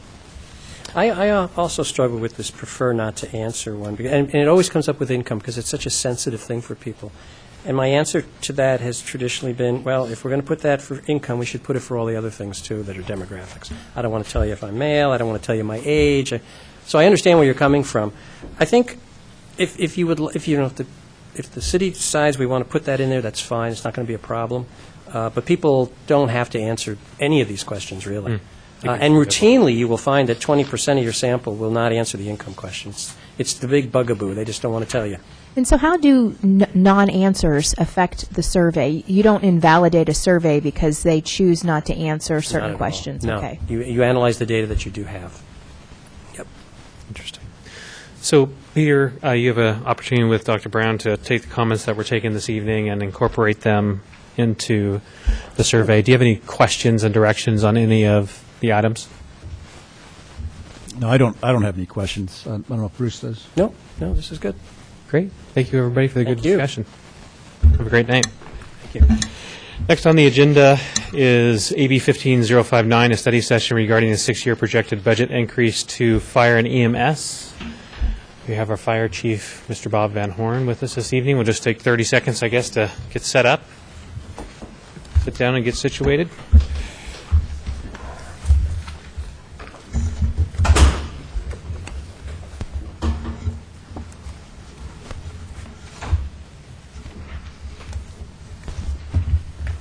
All right, the floor is yours when you're ready. Oh, good evening again, Mayor and Council. As you recall, last Tuesday, May 5th, we started this conversation about what it could potentially cost should the city decide to retain their fire and EMS department. Councilmember Sandberg, during the last council meeting, asked during the projected agenda that this come back tonight, fully understanding that you as a council only received this document the day before May 5th, so you may have more questions once you take a look at it. I will share that there was a lot of talk about the South End Station, and I referenced the Nesbitt report, and I wanted to bring the wording of that report so that it wasn't just something that I was trying to regurgitate from memory. But on page 15 of the report, when it talks about the South End Station, it says, area in the south of the current city, near and including Novelty Hill, have the highest travel times in the city. Despite being quite close to Station 42, they are hard to serve because of topography, circuitous routes, and slow speeds. Also, I heard tonight that it is indeed in the feasibility study, there was, the stations are really in pretty good locations, but the question was asked of the consultant, if all the stations were wiped off the map and we could just put them in ideal locations, there are 2 stations located south of the Sammamish Slough that currently aren't there. So even in the feasibility report, it shows that there's a need for 2 stations. One is on the east side of I-405, close to 160th. The other is somewhere around, and I have to guess here because it's really small print, it's around 145th, somewhere around the 7-Eleven site. And so there, even the feasibility study and the Nesbitt study complement each other by saying that there is a need for a South End Station. Before I open it up for questions that you might have, Councilmember Sandberg also sent a question, and hopefully I have the answer that you are looking for. I am not an authority on benefit charge, but I did some homework today, and her question was, can someone explain how the property tax assessment and the fire benefit charge work for various use categories? The bottom line is, the larger the facility, the more benefit service charge they receive. So a 1,000 square foot house would be $1 figure. A 4,000 square foot house would be charged more. And then you get someplace like the Seattle Times that has thousands and thousands of square feet, they'd be paying more. And the concept with the benefit service charge is that larger facilities, occupancies, require more resources, so they pay more than what a single-family residence might pay. And that's the whole concept. It makes it a fair process. The AV under a fire district can charge $1.50 per thousand, or they can go $1 per thousand and then have the benefit service charge. And fire districts, Woodinville and North Shore, both do that. They have a benefit service charge. They've had it for a number of years. I know the last approval rating was in the 88th percentile for both fire districts. It's something the community has accepted, and it doesn't put everything into assessed valuation. With a benefit service charge also, if it's undeveloped property, there is no benefit charge for that. They just pay the dollar. They only pay a benefit charge if there's structures on that facility, and it's the total square feet of all the structures. So you could have a house, a separate garage, a barn, and all those things are added together, and then it's put into a formula. The square footage comes from the King County or Snohomish County assessor, and it is something that's looked at every year. When I started working as a fire chief for Woodinville, their benefit charge was about 59 cents per thousand. And this last year, for 2015, it's 50 cents per thousand. And the reason is the AV started to crawl back up. So as the AV increases, the benefit charge can go down. As the AV goes down, the benefit charge goes up. And it helps the fire districts, the RFAs, to have a stable funding source. So hopefully, Councilmember, that answers your question. It does. I think when people are trying to wrap their heads around what could this potentially mean to me on my tax bill, I think that people understand a strict assessed value approach. My house is worth this much money, and I would pay this many dollars or whatever, $1.50 per thousand. But then the fire benefit charge is an unknown quantity for citizens, and so I think maybe when we talk about it again, maybe in the context of there was a June 2013 fire services study, people can Sure. start grasping what that means. So with a fire benefit charge, I understand that does a commercial use at a certain square footage pay more, for example, than a multifamily use at the same square footage? I mean, is there some assumption that it's more difficult, for example, to provide services to a commercial use versus a multifamily use versus, I don't know. Sure. I understand what you're getting at. Again, I'm not an authority on this, but in my reading, I did come across that if there's some kind of a hazard, let's say it's a business that deals with hazardous materials or some kind of welding or some kind of a more dangerous occupancy, it could be square footage plus their factor could be based upon not only square footage but the hazard related to that facility. So I did see that in my reading. Also, religious institutions, they're exempt unless there is some profit side to their faith-based facility. And there's also some decreases for people like myself who are over 61. There's some decreases for if you make, I think it's $35,000 or less, $30,000 or less, or $25,000 or less. There's ability to pay less under a fire benefit charge. So it's been in part of law for quite a few years now, and again, the Regional Fire Authority has said, should this come into existence, their recommendation is to have the benefit service charge as the means for financing the RFA. So, and with that, I am open to any questions you might have. Sure. Any more questions? Yeah. So there is a lot of talk about the need, if there is a need for the South End Fire Station, how we might address response times in the South End without building a new South End Fire Station, solely from the city of Bothell. So,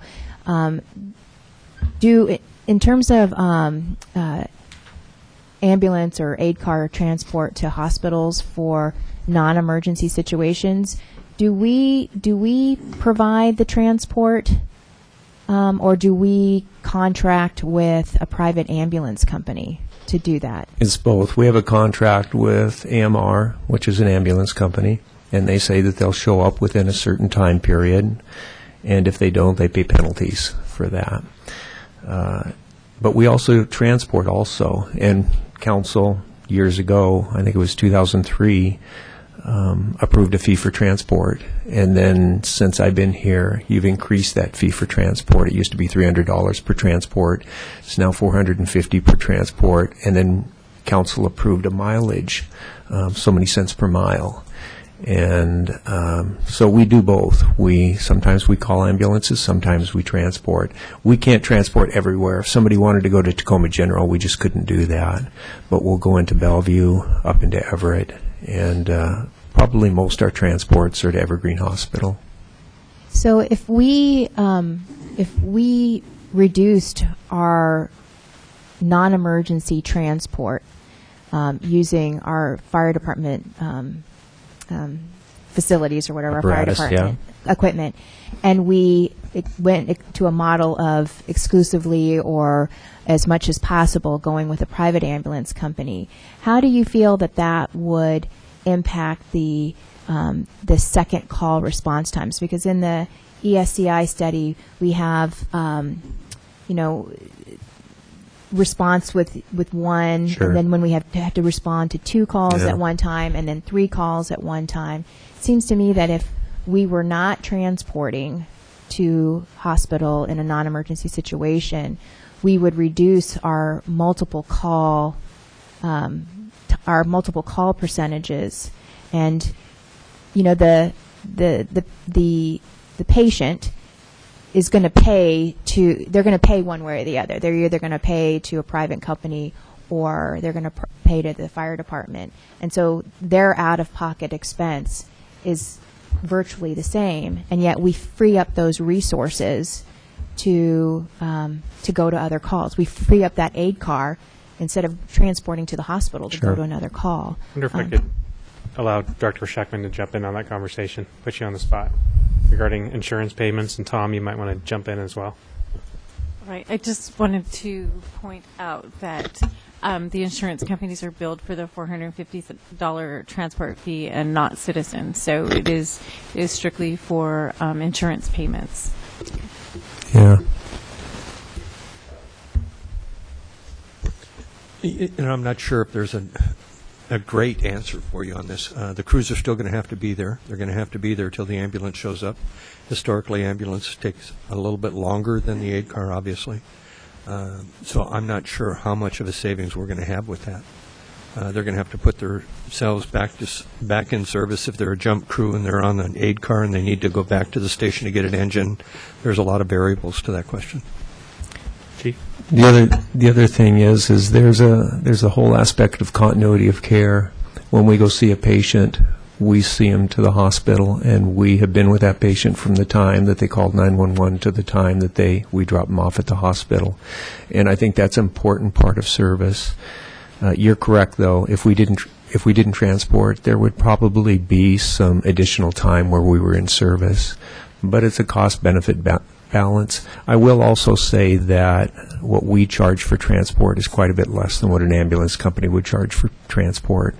It's not uncommon to have $800-900 transport fees. Yeah, Tom first, and then Councilmember Lamb. Okay, Councilmember Lamb first. Then, if you don't mind. This was just on the. I had a question for Director Shackman on your point. We don't send those items to collections like private ambulance companies do. Is that correct? Correct. Okay. Yeah, Thanks. we have an actual policy that we follow, and the insurance companies are billed through the fire department. Okay. And I just wanted to make that clear. I have other questions, but Councilor Agnew, you have the floor. You'll get the floor back. Continuity of care, I totally agree with the chief, and there's been multiple studies done that by moving a patient just from one stretcher to another stretcher to another stretcher to another stretcher increases their demise. So we'd like to decrease that. Also, we may not be able to have a transport fee with an RFA. If an RFA does come into existence, the RCWs right now are kind of unclear whether they can actually do that. So, I mean, they, in an RFA, In an they would not be able to bill insurance companies for a transport fee? that's true. Well, that would be a significant cost impact. Back to you, Councilmember Sandberg. So do you know how many calls are responded to in the south end of the city, the area of the city where we have this potential need for a south end fire station, and like how many calls per day? 12 last year. What? 12 last year. 12 calls last year were in that South End area. 12 calls a day? No, 12 calls last year. 12 calls total. 12 calls total. So I guess if we have 12 calls total, I guess I'm not seeing the need for a South End fire station. It's all about timing. Timing is everything. Our response time is a little bit diminished in that area. We know that fire is going to exponentially grow every minute. We know that every minute is brain in somebody that's having a stroke or having a myocardial infarction that's in a cardiac arrest. So it's all about the timing. Do you mind if one of our firefighters jumps in on Yeah. the question? Yeah, Jeff, if you could come up to the speaker. Sorry.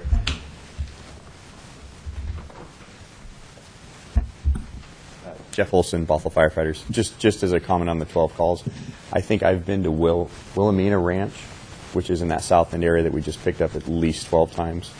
So just from one firefighter on one shift, we've been down there at least that number. I don't think 12 is accurate. I think it's probably about accurate for whatever the density of population is down there, but I don't know that we know that number. But we can pull that off a firehouse, though. That'd be great. I did have one of our staff pull out how many times Kirkland's come into the city, and it was hundreds of times. And that would be, it was throughout the city, but the city of Kirkland wouldn't be coming up into the north end of the city. They'd be coming to the south end. So, Well, I guess I don't want to belabor this South End station point because it's not the end-all, be-all of what the 6-year proposed budget needs are, what the RFA discussion is. But when I read the ESCI report, there is no discussion in here about the possibility of building a South End fire station. When I look at their whatever their 10-year projections are, it's not on their radar. And I don't feel as though even if we needed a South End fire station, we would get it if we joined an RFA. I guess I just have a discomfort with a lot of discussion about that need when I don't see that our least ability to get a South End fire station would be through joining an RFA versus just maintaining our own city-owned fire department. Chief? did you have something to say, sir? I did. If I mean, just because this is a study session and we can have some back and forth, I guess I would say two things. One is the study was about what an RFA would look like. I don't know that the study was necessarily like what would each of these independent jurisdictions look like if they continued on and didn't do an RFA. So I think the issue is, as a city, we do have a need. I believe the evidence would show that we do have a need in the south end of our city for a station if we continue on as our own station. I think there's an argument to be made that if neighboring jurisdictions could respond more frequently, although I'm not sure that even with an RFA, that we wouldn't need one in the south part of the station, given the frequency that Kirkland's coming into it.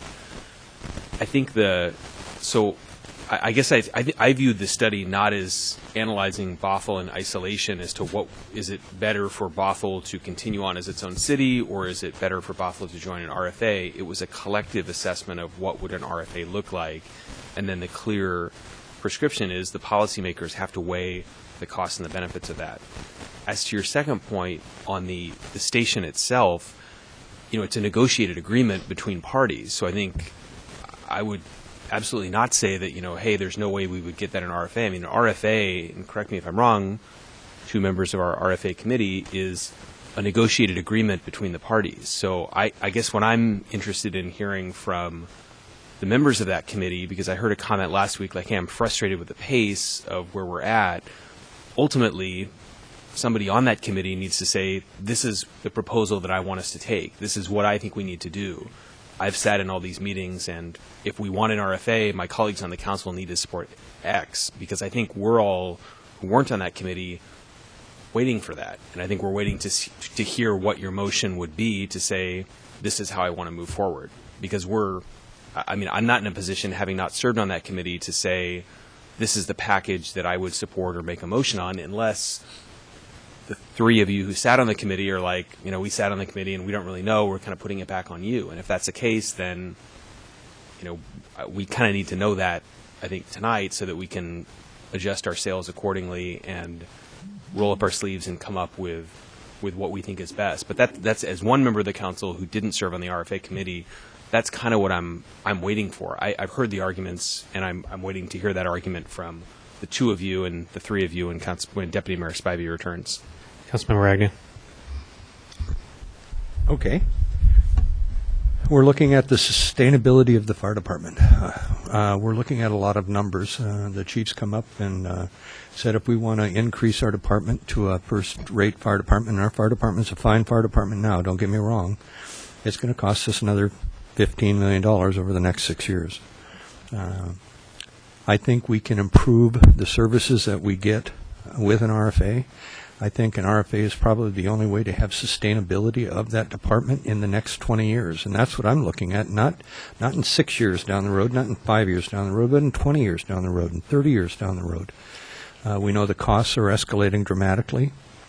We know that we really can't sustain those costs as a city without increasing taxes to the citizens. I think, in my opinion, the RFA is the way to go. What about that South End station? I think eventually there will be a South End station there. I don't think it's going to come right away, but I think eventually there will be, because we're not the only ones that need the South End station. If you look at all the call volume for those South End stations, probably 90% are in Kenmore. They need a South End station also. So we're not the only ones that need that. Woodinville also needs that because they lost Station 34 when Kirkland annexed them, and they just shut down the station. So they're missing that whole Kingsgate area. We've done a lot of talking in the RFA.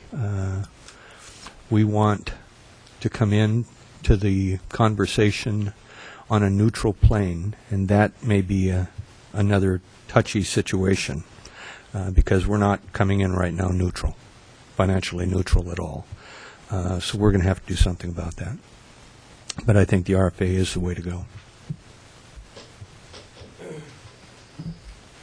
Well, I've been listening and having a lot of thoughts go through my mind, and a lot of the questions that have been asked of things that we on the committee have been studying. On the South End station, you just look at the charts in the study. It to me, at least, it doesn't bear out that there is that demand there. Granted that the call time to get there is a minute or so more, and that could mean a life to someone. But if you look at the maps, the volume, at least in Bothell, is not nearly as heavy in the South End as it is in the other portions of our city. It's been exactly what Tom said. Kenmore has a much more of a need for a South End station right now than we do. Look at their call volumes in that area; it's much higher. Woodinville has a need for that. So the idea of a station in the South End of Bothell is. I agree with Tom. I think at some point we will need that, whether it's the day one now or when the RFA starts. I don't think it's there yet. So I have questions about a South End station. Now, keep in mind that there's two sides to that equation. You build the station, that's the capital cost. Now you have an M&O cost for the rest of your life, which is, what is it to run a station? It's 1.5 million every year to staff that station from here on. So I think once we get to that point and the demand's there, and it will come, but it doesn't to me appear today that that's has to be there. the other communities seem to have maybe more of a need for that than I do, or than we do. The RFA, and I want to see the financial information that we get at our next meeting. I mean, obviously, I think that's where the rubber meets the road. What's it going to cost you and me and all these folks out there to have an RFA, and what's the bottom line on that? I think the fee for, what's the word, not service. Fee for transport? No, not fee for transport. Yes, fire benefit charge. I think it is a good thing. I think you pay for what you're getting, the services that you need. If you're a high-use facility, you're going to pay more than if you are a single-family residence. So I think and we need to understand more about the facility charge, or the benefit charge. But I think that is something to be considered. Today, as I look at this, and just, I hope all of you have had a chance to read the North Shore memo, because I think they did an excellent job of summarizing the issues that are before us. And we still have a lot of issues that need to be asked. And I guess, so where this council's at, do we feel there's enough need or interest or potential here to go back to the committee and say, yes, we want you to continue to address these issues that were listed in their memorandum and come back to us, because we do think the potential is there. That is kind of where I'm at today. I think ultimately the RFA is the right answer for our area. Now, I'm not sure that the RFA today, I'm not sure that there's not an interim step in there between going to an RFA today versus doing, a contract for service or annexation, whatever the case may be. I think there's other things to look at initially that would make it easier then for us to move into an RFA. So while there's still a lot of unanswered questions, I do believe the RFA is the way to go in the future. I'm not sure today is the day to move forward that big step, but certainly there's an interim step in there that should be considered, and that's something that we can come back and talk about. Great. The floor is still yours. We've been going on a lot of rabbit conversations. That's fine. That's what study sessions are for. So last week in your presentation, it seemed as though we're going to need to increase our budget for training because our training right now is deficient.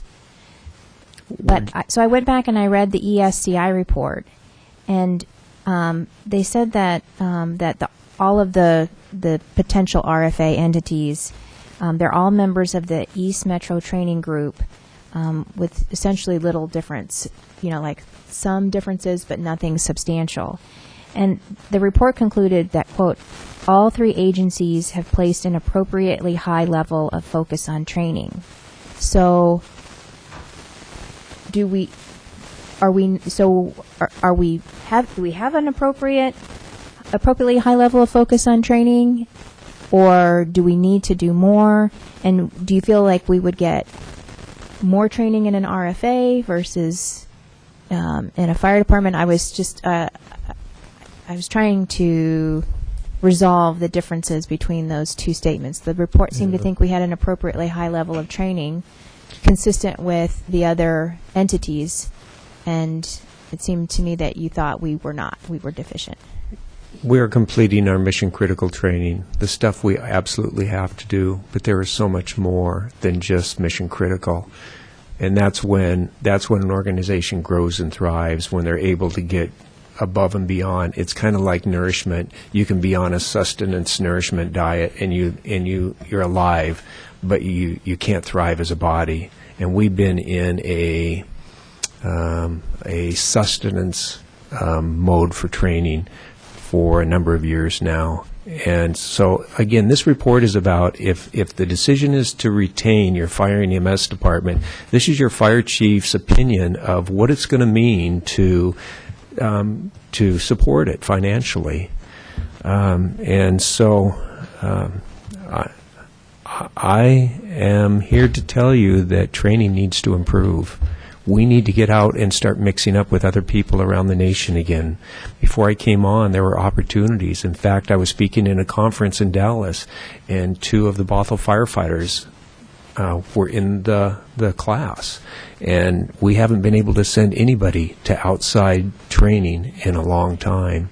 And so we get insulated in the Pacific Northwest. We don't know what else is going on out there and how we can raise our game.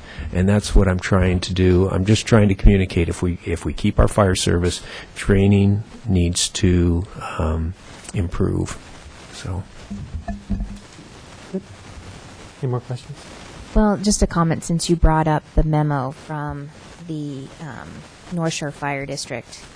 I mean, they have some genuine concerns about joining an RFA, and a lot of them have to do with Bothell's potential inability to meet the capital buy-in that they are providing.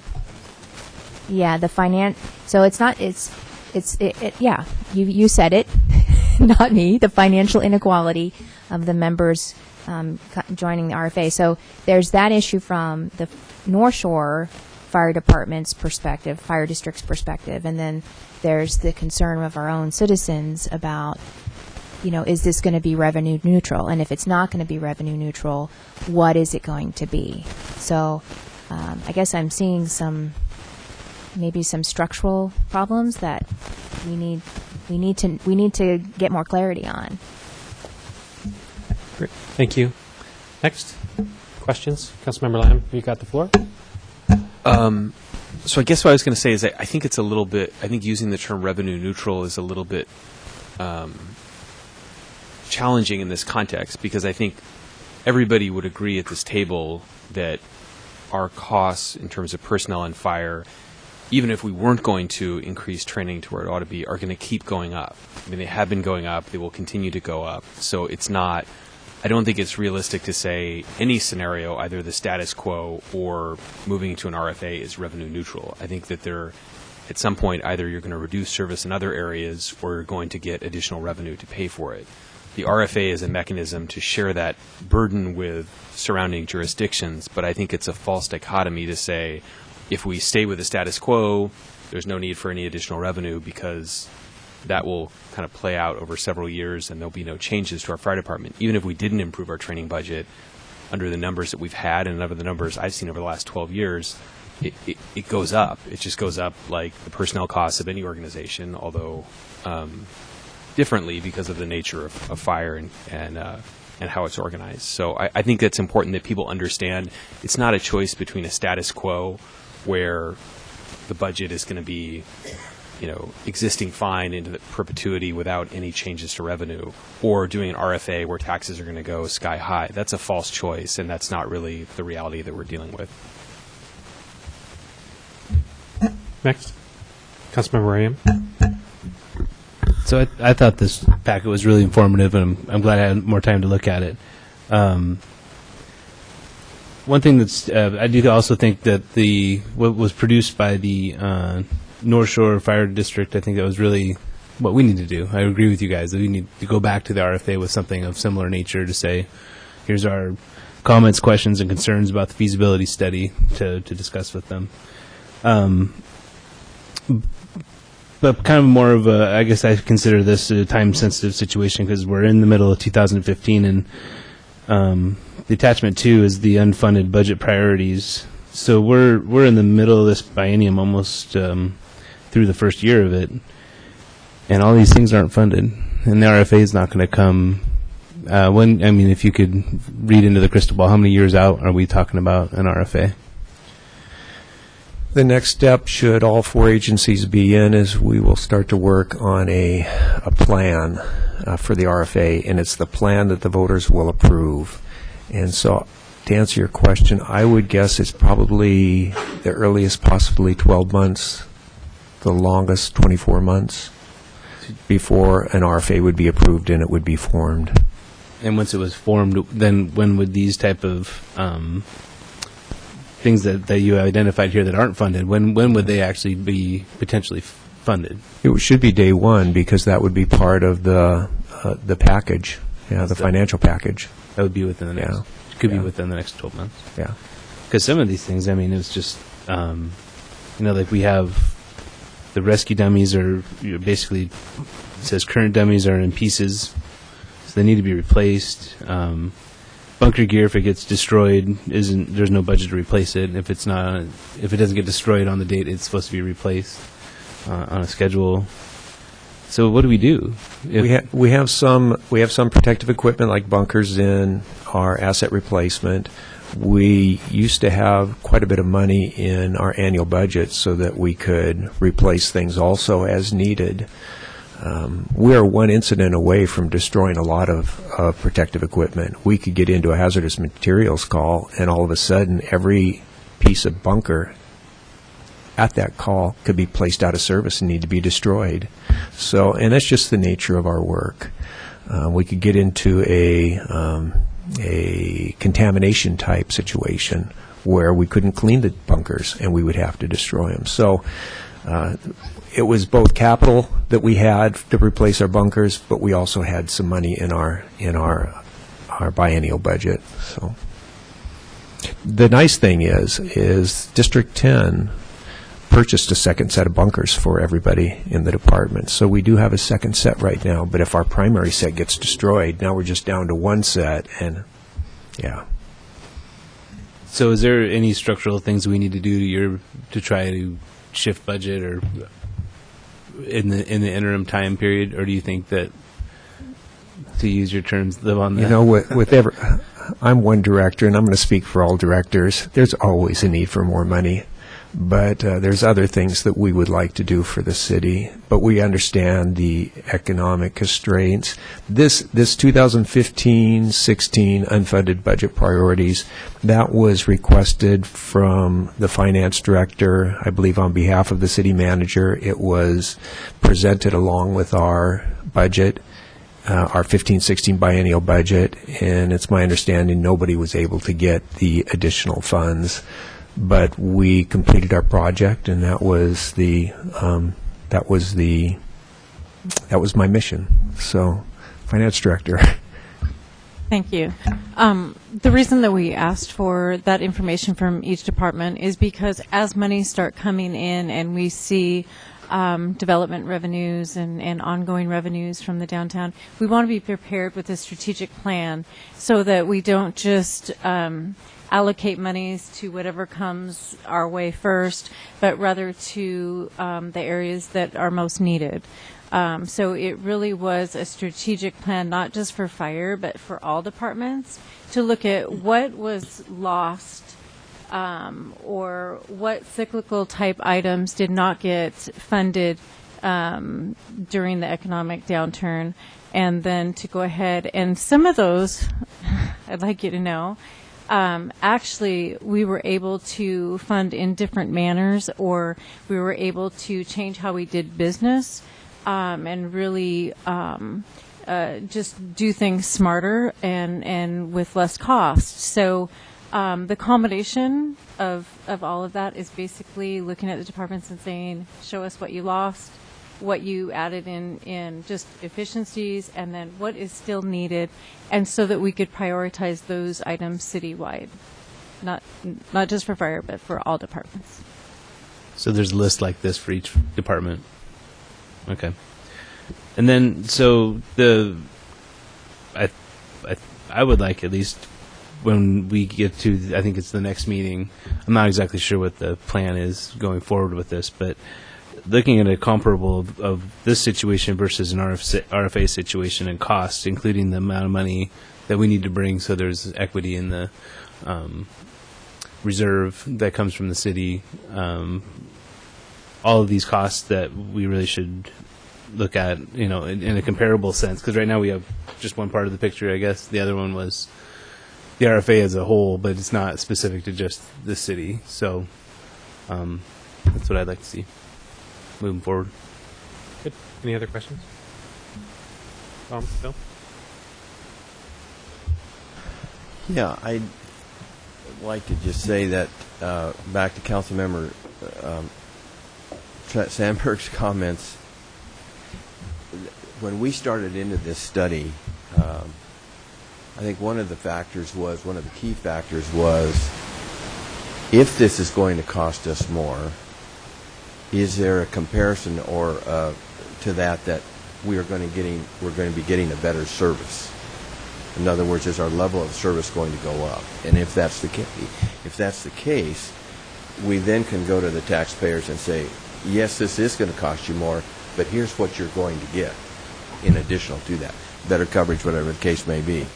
And I think North Shore is saying, we're pretty fat having Sassy right now. We don't need anybody else, you know. And yet, to me, they need a station in their south end of their city if I look at the report right here.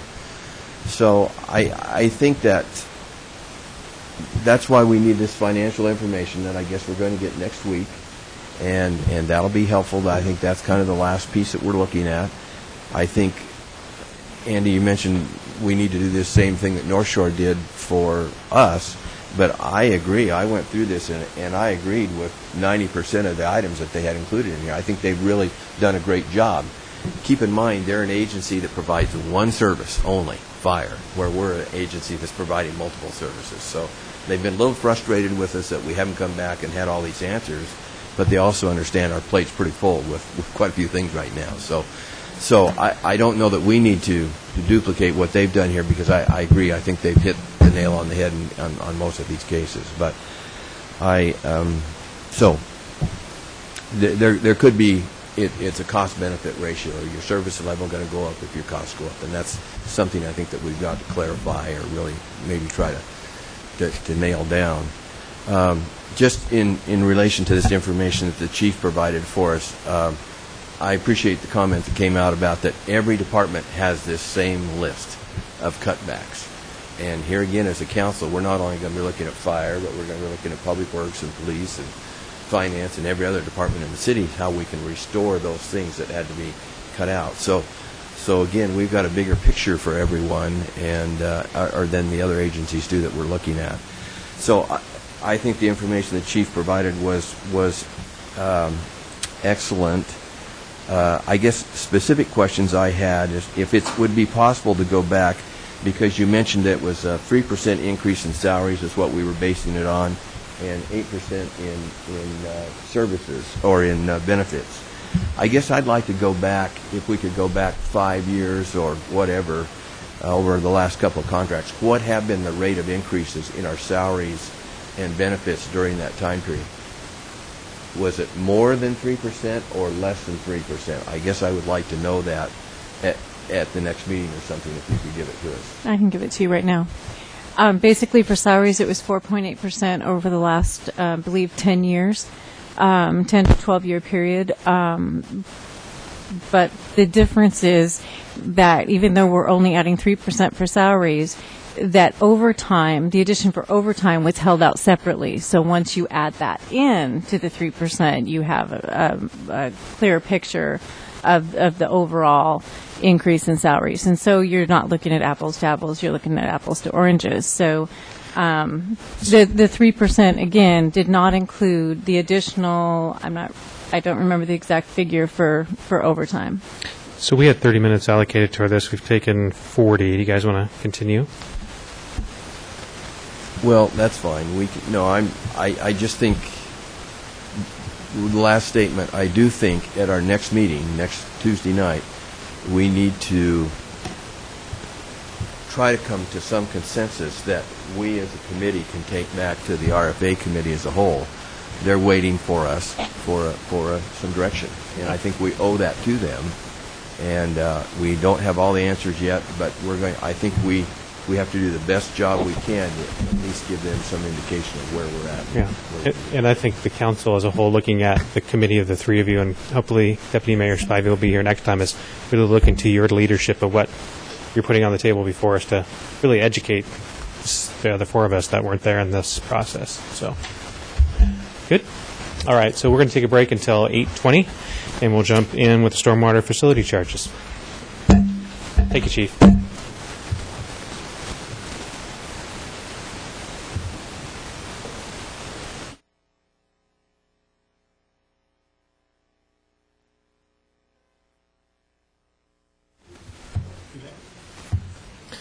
All right, welcome back, everybody. We're still looking for Councilmember Rayum, who will probably join us shortly.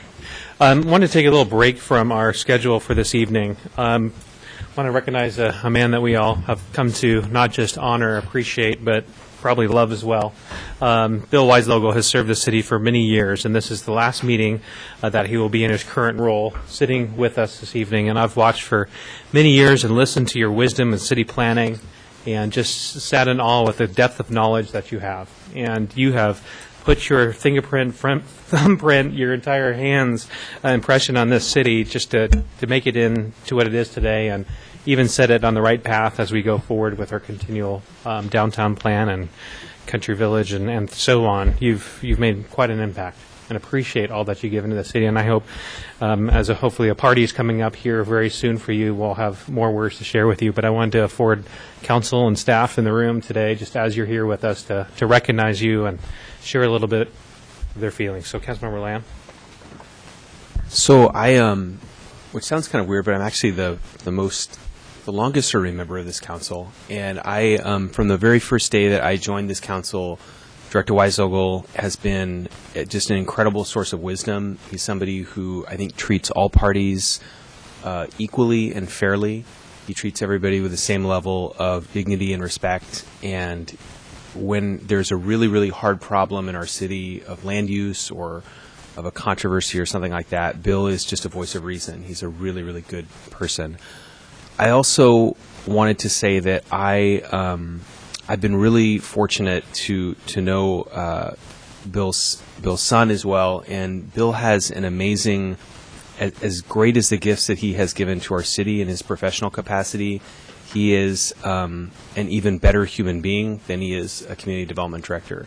And your legacy with your son is something that you should be just extraordinarily proud of, as I know he's very, very proud of you. So thank you on behalf of one council member for always being fair, for always being kind, and in the most difficult of circumstances, from just being a genuine, a good person and a good friend. Thank you.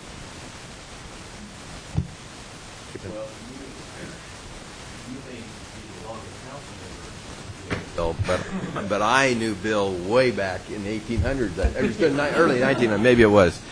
Bill and I worked together in the city of Limnan before he came to this city, and I enjoyed him there. I've enjoyed him as much or more here, serving the city of Bothell and the residents. Just so many good things, Bill. I'm going to miss you. You are the voice of reason and calmness in here, and things get a little crazy sometimes, and you seem to have the right answers, or at least some good answers to the issues. So I imagine we can replace you, but I'm not sure how we're going to do it, or if the person's got some big shoes to fill. But I just wish you the best. My son went to school with his sons and things, so we've known each other quite a long time. And so I hope you don't go too far away. We'd like to see your smiling face around here, pedaling the bike or whatever the case may be. So thank you for everything you've done. You're a great friend and always will be. Thanks. Tom. Well, I haven't known you nearly as long as these other people. I think I learned about you in the 2000s. But you've always been a breath of fresh air. You've always been honest. You've always been professional. And it's been a pleasure to work with you. And I hope you enjoy your retirement a great deal, because you've deserved it. Thank you. Okay, thanks. Tris? Well, we only go back to the 1990s, and now when I say it, it seems really old. And I just want to echo what everybody else has said. You are the voice of reason. You are incredibly fair, and anybody who asks you a question knows that they're going to get this incredibly rich response with so much history that no one even realized existed. And I don't know what we're going to do without that institutional knowledge. But I guess we will just have to soldier on. And I'm going to really miss you, and hope you have a really happy retirement. And I hope when there are historical issues that need to be resolved, Bill Weislogle will be able to give us the answer.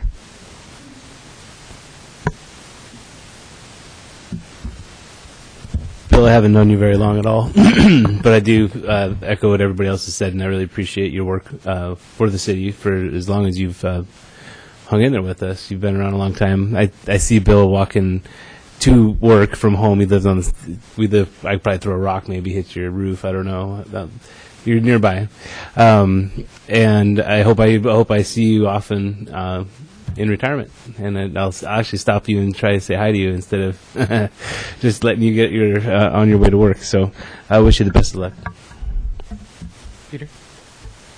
I didn't know it was Andy that was throwing rocks at your house, Bill, but I've known you the absolute least of anybody here. So about a little over a year, I remember coming here and wondering who the guy was that wore the funky glasses. Do you remember those glasses you wore for about 8 months? Mm-hmm. Yeah.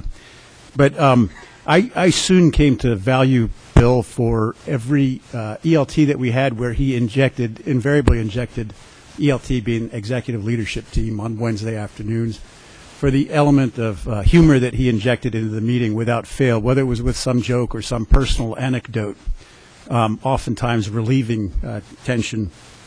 But the big thing is that I very quickly found out that Bill is an avid sailor. We share that passion. So I'm hoping that I'm knowing that the day after your retirement, we're going to go for a sail, and I hope we'll keep doing that for a while. I bring you also Bob Stowe's greetings and his gratitude for your service all these many years, and his regrets that he can't be here. Well, I have just a couple of things I'd like to say. First of all, thank you so much for the kind comments. I don't deserve them, but they're on tape now, so you can't take them back. I have worked for the city since 1987, but I've lived in Bothell since 1973. So I really bleed Bothell blue. I love this community. I've never regretted moving here. This is a very special place. In addition to seeing all of you regularly, it's rare that I don't see someone I know in the audience. Claudia Elsmore has just joined our Parks Board, right? Our Landmark Board. Our boys played soccer together. I mean, that happens every council night. I see someone who I know, and that's a nice thing. It's a nice thing to have that kind of a history in a community. It makes you feel rooted. I'm privileged to have led a department of so many talented and tireless and dedicated and ethical people as I have. We've got the Long Rangers here, but there are another 20 or so folks who do other things in the department, and I can't believe my good fortune to be able to work with those folks day in and day out. They are a tremendous asset to the city. They're all good people. And furthermore, I'm tremendously privileged to have served you and past councils and the people of Bothell at large.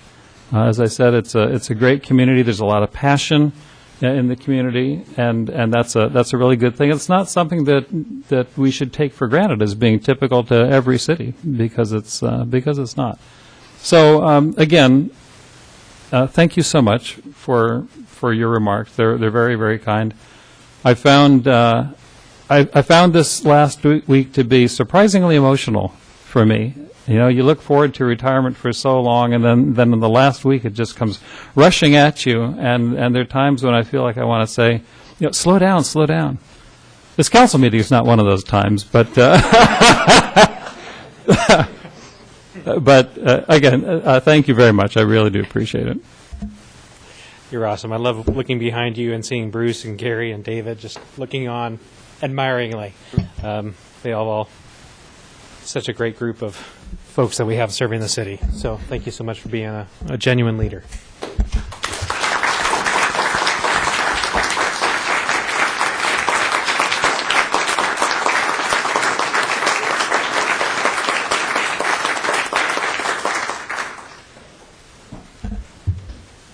Perfect. Thanks, Bill. Next item on the agenda is the study session regarding downtown stormwater facilities charges. The floor is yours. Good evening, Mayor and council members. Don Feen, Utility and Development Services Manager, and this is items on the downtown stormwater capital facilities charge. A little background, in 2012, Council adopted the citywide and downtown stormwater capital facility charges, and the downtown stormwater capital facility charge was established to fund primarily the Horse Creek storm system improvements, the largest utility project in the downtown revitalization area, very integral part of that downtown revitalization. Staff believes it's necessary at this time to revise the downtown subbasin to accurately reflect the benefit area. So that expansion of the benefit area would include the northern parcel of downtown Lot O, which was previously omitted. That's the area north of 185th Street.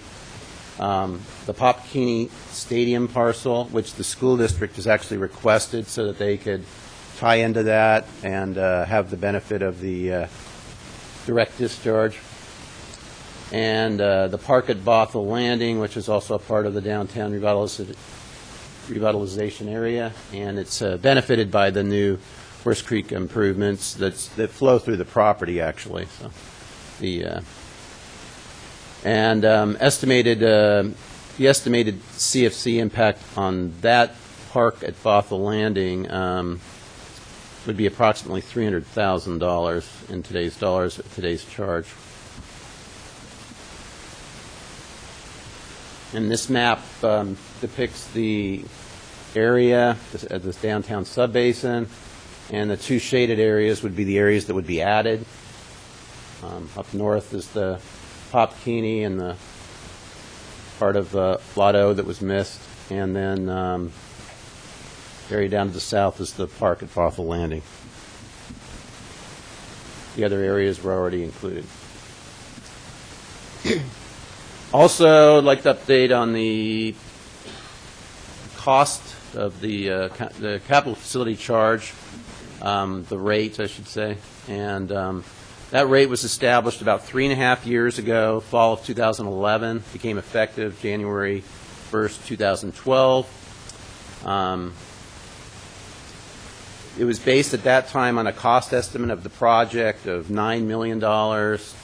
Today, the estimate of the Horse Creek project, which is about 50% actually constructed, that cost estimate is now about double. So it's $17,755,000. To date, only inflationary increases have been made to the CFC. If the Horse Creek project cost were to be divided over the new benefit area, the bigger benefit area that you saw on the previous slide, the CFC would need to be increased 40%. That would be the maximum allowable charge by law. And also, I did another calculation that with an additional 32% increase in the CFC, we would have it about where it'd be a 50-50 split between the ratepayers paying for the project and the developers, which we, a little history and background on that is that when we brought up the project and the cost and the way to pay for it and everything, the Horse Creek project was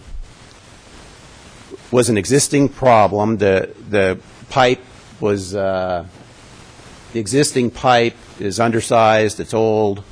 There was flooding associated in the December 2007 event, and so it was an existing problem. It would have to be rectified at some point in time. But the downtown revitalization area, there was a urgent need to relocate that pipe because it went through some of the downtown properties. So the cost breakdown of 50-50 seems like fair split when you look at it that way. Over the 20-year horizon, without an increase to the CFC, other than the inflationary increase, it'll wind up being, ratepayers will be paying 60% of the project cost, and developers will be paying 40%. Also, without the CFC rate increase, to make up for that shortfall, we could institute a 9.9% storm utility rate increase, which would pay for that shortfall that we're mentioning over a period of 5 years. So those are some items to consider. That's all I have right now. I can answer any questions. We'd like to bring back the ordinance for the new benefit area on June, it should be June 2nd, 2015. And the issue regarding the rate increase, if any, would be brought back to council for study session in September, and approval of the CFC rate would come forward in November with the fee schedule, the annual fee schedule. So with that, I'll take on any questions. Thanks. So we scheduled 20 minutes for this. That leaves about 2 minutes per council member. Councilmember Lamb. Don, I just have one question. In terms of this, expanding it to include the school district properties, I'm assuming that means that then they'll be paying the charge specific to that as well, or no? Or do they just pay the citywide charge? They would pay the downtown facility charge if they redeveloped. If they redeveloped for the area that they're redeveloping, that's what they want to do. So they're redeveloping a portion of Popkini in addition to what they already have done? I think maybe I'll turn it over to Steve, because Steve has talked actually to the North Shore people about their, they actually requested it, so I'll let Steve take over. I guess, and I'll let you go. I guess what I'm trying to get at is if they haven't been paying into it and now they're just asking to get the benefit from it and pay into it in the future after they built Popkini Stadium, I just kind of wanted to know the relative equities of that moving forward. So going forward, I think one of the concerns the school district had is if they had to redo their field, that might trigger some stormwater requirements. And obviously, they just finished their facility around that. So that's an ongoing concern. One of the things I think we were able to do in working with them, obviously, is Horse Creek's coming down part of their parcel, and we negotiated with them for an easement and kind of did a swap. And essentially, we gave them some credit in the future if they had to pay stormwater fees. And so that kind of was a win-win for them, which kind of relieved some of their concerns if they had to redo their field in the future. Great. Thank you. That's all I have.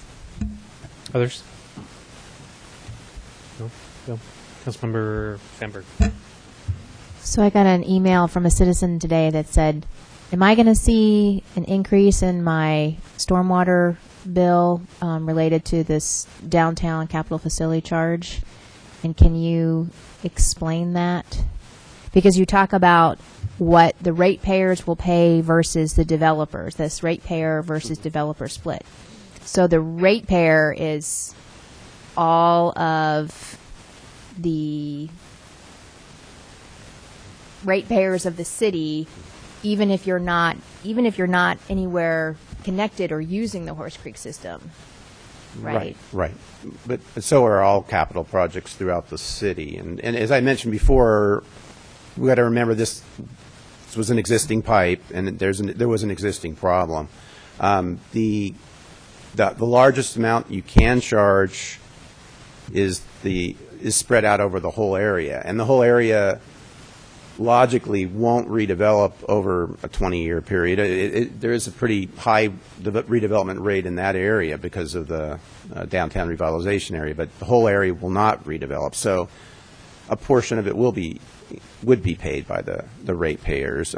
You're trying to. I think when we discussed this about 3.5 years ago, we all felt that it was fair that a 50-50 split was fairly a fair situation. But there wouldn't be any way that really over the logical 20-year horizon, which is where you look at bonding and that kind of thing, that the ratepayers wouldn't pay a large portion of it. And so can you give an idea for a typical single-family home, average water usage? what they're, I mean, I forget how the stormwater. Stormwater is based, the impervious area is the nexus to stormwater rates generally. The pavement and the hard area, the hard surface areas. What they will pay, I think I computed that once before. I have it in some of my older slides, but I don't have it tonight. I mean, I could bring that back. Okay. Councilmember Ram. So does the Popkini field currently discharge to the pipe instead of the creek channel? Or I guess when it's done? Okay. Because it doesn't have flow control now. Popkini Field? Yeah. Well, I think the part that they redeveloped had the flow control, the new stuff. The old stuff probably was grandfathered in before. So like anywhere else, if there's old storm systems, they tie into the new storm systems. So what's been done is essentially we've had to put storm drain systems throughout to serve the new development, including up through Popkini area. So we size it appropriately so in the future, if they do redevelop, we can charge them. They can get their credit for part of that. And we won't have to put anything else in the ground. It's sized appropriately. So the $300,000 that would come that would be charged to the redevelopment of the park at Bothell Landing, because we're going to expand the area, the surcharge to that area, you said it's about $300,000 if we redevelop the whole project, but it's based on impervious unit, right? Impervious, and there isn't quite as much impervious, obviously, the park as there is other areas, so it's not as much as some of the other ones. But, and then when this comes back, I think you did this 3 years ago, but it'd be nice to refresh because I think property values have gone up. But to look at what it would cost us, probably maybe per acre or whatever unit you want to use, for a developer to actually build a flow control facility and the property that it would take to put that facility there, just so we have that comparable instead of just kind of 50-50 for the cost. So we kind of know, are they getting a good deal or a bad deal from using the regional facility? I can do that. In fact, I can task a consultant to compute that. Okay, thanks. Councilmember Evans. Does the park get any credit for the fact that they gave up land for this to go through? I haven't considered that myself. No, but I think not sure how you would. It might set an odd precedent. I'm not sure how we would formulate that. But. Well, I guess another question I had, and you don't have to answer, why are projects within the right-of-way not subject to this charge? I mean, the park is a public facility, our right-of-way is a public facility. Anyway, another story.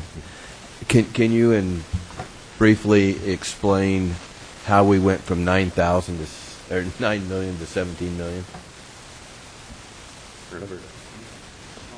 That jump, I'm not sure I could do tonight. The last CFP we did, we were up at 17 or about 1.3 million under what our estimate is currently today. And I think originally when we first did the planning effort, I think there was a lot there that just was not caught. We are doing a lot to create a downtown environment and an urban environment, and that's costing us a little more than we thought. We're having to put a lot of railings in, we're putting a lot of walls in, we're putting a lot of new sidewalks, a lot of new lights in that aren't typically stormwater facilities. But because of where that's located, we're having to replace the old infrastructure with new stuff, and that's costing us more than we thought. We're moving a lot of utilities, we're moving dry utilities, so everything along that corridor, that 3,000-foot corridor gets touched. And that was a little bit difficult to grab. Another thing that came up is right-of-way cost us a little bit more. We made an estimate, but it took a little bit longer than we thought to get through that process, and we had to pay a little bit more to get the properties we needed. So I think just this aggregate total kind of built up and accounted for this increased cost.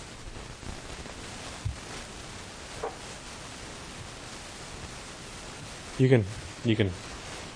I was just curious, is that true that we don't charge road projects, but now we're going to charge the park to redevelop?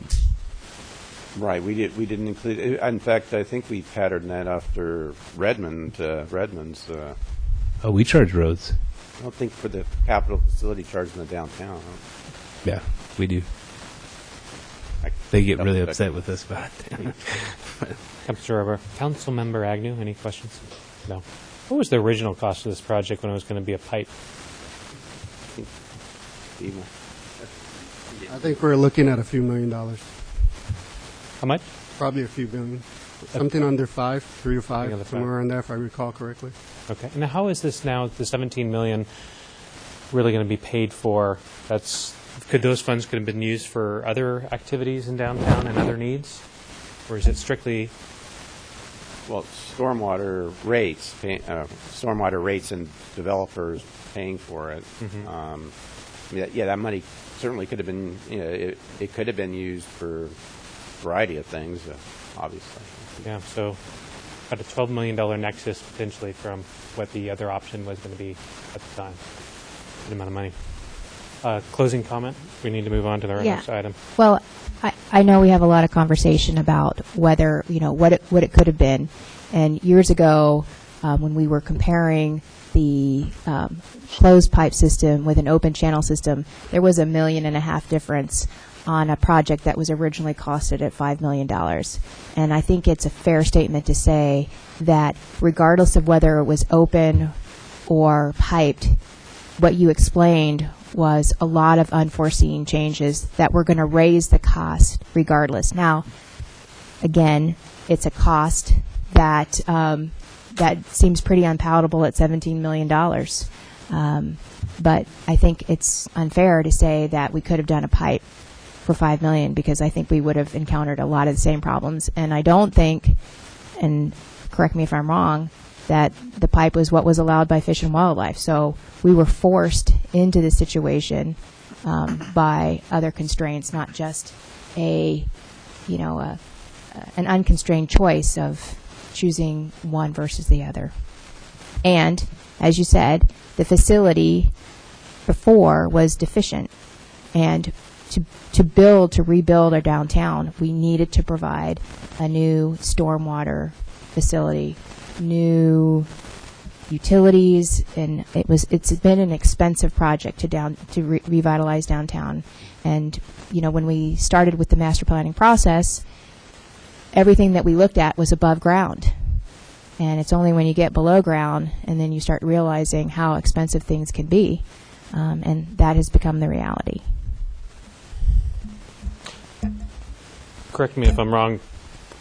Often you could put a pipe underground as through an easement, and you don't actually have to acquire the land. Is that true?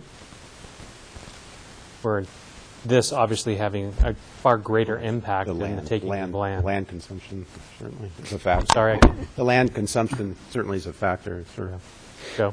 That is true to some extent, although the percentages that we pay for some easements are really close to being the price of fee simple. So it's hard to say that for sure, but certainly an easement where you can return the property to the use that it was before would be considerably less than a fee simple acquisition. The problem with a big pipe like that is we wouldn't be able. It's kind of like a big transmission line. They don't let you build underneath the line. Well, we wouldn't be able to allow them to build on top of the pipe either. So What could have been on a roadway or something like that. Yeah. To the extent you could put it in the roadway. Yep. Perfect. All right. So we're at the end of our time. Thank you so much, Dawn. Enjoy the rest of your evening. Moving on to continuing our public hearing on the 2015 Periodic Plan and Code Update. We find ourselves at the hour of 8:49, and we've allocated an hour and 20 minutes to this time. So we'll first hear from staff, and then we'll take the balance of our time and divide it among council members equally, and allow the evening to go from there. So this would be the opportunity for each person to engage with staff and try to gain consensus with the council if there's any changes that should be made to the document. Gary. Thank you. Good evening, council. I have a very brief presentation for you. I think it's 5 slides.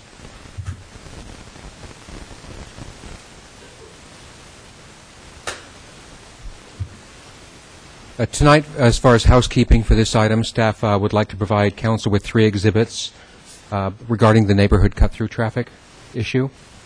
That includes 2 letters from Mike Johnson dated May 4th and May 11th, materials from staff in response to those letters. These will be exhibits Urban Design 1, 2, and 3, and Dave is passing those out to you.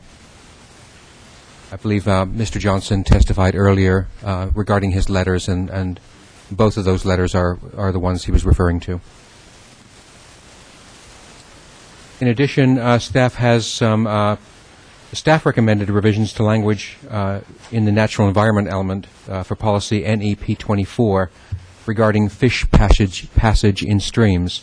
I believe Bruce is going to pass that out to you, and at the appropriate time, if council has questions regarding that recommended language change, Bruce will be glad to go over that with you. Staff would also like to inform council that, per Councilmember Sandberg's comments from previous meetings regarding an affordable housing component for the Canyon Park and potentially Country Village RAC plan designation changes, staff concurs that this would be an appropriate time to add regulatory code language regarding affordability in those areas. We're not proposing any such regulatory language tonight, but we would be glad to bring draft language to you for the sub-area plan discussions for both the Country Village and the Canyon Park sub-areas. We feel that the policy language covers us adequately for an affordability requirement in those 2 sub-areas, but we agree at this time that some code language would be appropriate. And finally, we have written responses for council to Councilmember Sandberg's questions and comments that were previously passed on to council electronically, I think late last week, I believe. Dave is going to pass those out. We've attempted to provide a response to all of Councilmember Sandberg's questions and comments. That's so that we don't have to necessarily go through each one of those up here at the podium. But we'd be glad to take any additional questions on those that you might have at future meetings. And then finally, we do need a specific motion from council tonight to continue the 2015 Periodic Planning Code update to May 19th, 2015. When we advertised this, we included all the dates that we intended this to be heard on, but we inadvertently excluded May 19th. So we do need a specific motion for you tonight to include it to that date. Okay. Can we start off with that motion? Knowing that we're going to go there. I guess you can. Yeah, then we know that it's taken care of. Joe? Wait to the end? You really need to wait to the end. You don't want to continue your Yeah, your and not be hearing able to talk about it. before I'm you going to even put an have your asterisk hearing. here and remind myself. All right, so who wants to proceed forward with questions and direction? What is Mark? the time that each council member will have, just so you can plan? We have just taken about 4 minutes, so there's an hour and 16 minutes left. So we're looking at about 12 minutes per council member. Who would like to take their first 12 minutes? Tom? I don't think I'll use all of the time. I've read and reread this plan. I think the plan's a good plan overall. I have some comments. One is on affordable housing, and I'm glad you're bringing that up.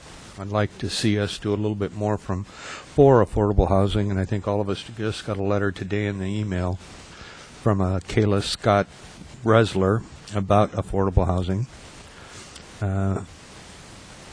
We need to do everything we can to let everyone come to this city. Not just the people that can afford an $800,000 house, everybody. And I truly feel that way. It looks like we've been talking about this Wayne Golf Course a number of times over the past few months. Seems like PR-P9, PR-A9, PR-A19, PR-A33, PR-A39, and PR-31 all comment on the Wayne Golf Course one way or another, and most of it talks about trying to access or purchase the back nine. The downtown corridor, I was looking at the perimeter of that to see if that corridor has changed at all. I do not think it has, but that was a question I had for you. On historical preservation, do we need to have any teeth in our RMC to try to stop the willful demolition of historic buildings once someone has been told it is an historic building? I didn't know if there was any substance to Ann Agard's statement on TRA 13, which talked about our enforcement regulation prohibits development concurrent with developments shall mean improvements or strategies are in place that are financially commitment in a place to complete the improvements and strategies within 10 years, and I think the periodic plan says 6. I didn't know if we needed to change that. On cut-through traffic, I've dwelled over this a number of different times. My first house had a little cul-de-sac in it, and it was nice to have a little cul-de-sac in it, but it increased the response time from the fire department. I think that alone would make me think that we should probably go to more grid system, if at all possible, to decrease response times for police and fire. And that's where I stand with that. But other than that, those are the comments and questions I had. I know I didn't take my 12 minutes. Some other council member may use the other 9.5. I'll take 7. 7.5. Anyone else? Councilmember Rayam. So, is this our last stab at looking at the citywide elements, or are we going to bring this back? Can we talk about more? Do you guys know what the schedule is? We had originally intended that next week's meeting and June 2nd would focus on the planning area-wide, the sub-area plans. Okay. So I'm going to try to do this as quick as I can. So the accessory dwelling units, I would like to see something in here about increasing the setbacks from property lines for that type of structure. It's not a shed. I mean, somebody's going to be living in that, and I just don't see that in here. So I hope that is in the cards. I'm looking at the municipal code changes. Another one that I thought that was kind of interesting about that is that the shed shall not detract from or alter the single-family character of the principal unit, and that just seems odd to me. Like, I don't know how you enforce that, or to enforce whether or not somebody lives there that owns the property, or that actually owns the property, lives in either the main unit or the accessory unit. The other one too is the site design. Hold on a second. Oh yeah, this is about the cut. So I live in a neighborhood that had a connection that they didn't actually complete because it would have been a perfect cut through to get to 405, and I really appreciate that it's not like that.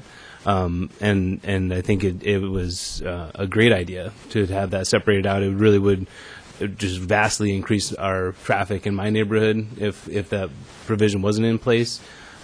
Greatly reduce the quality of life. I mean, my kids can play out in the road.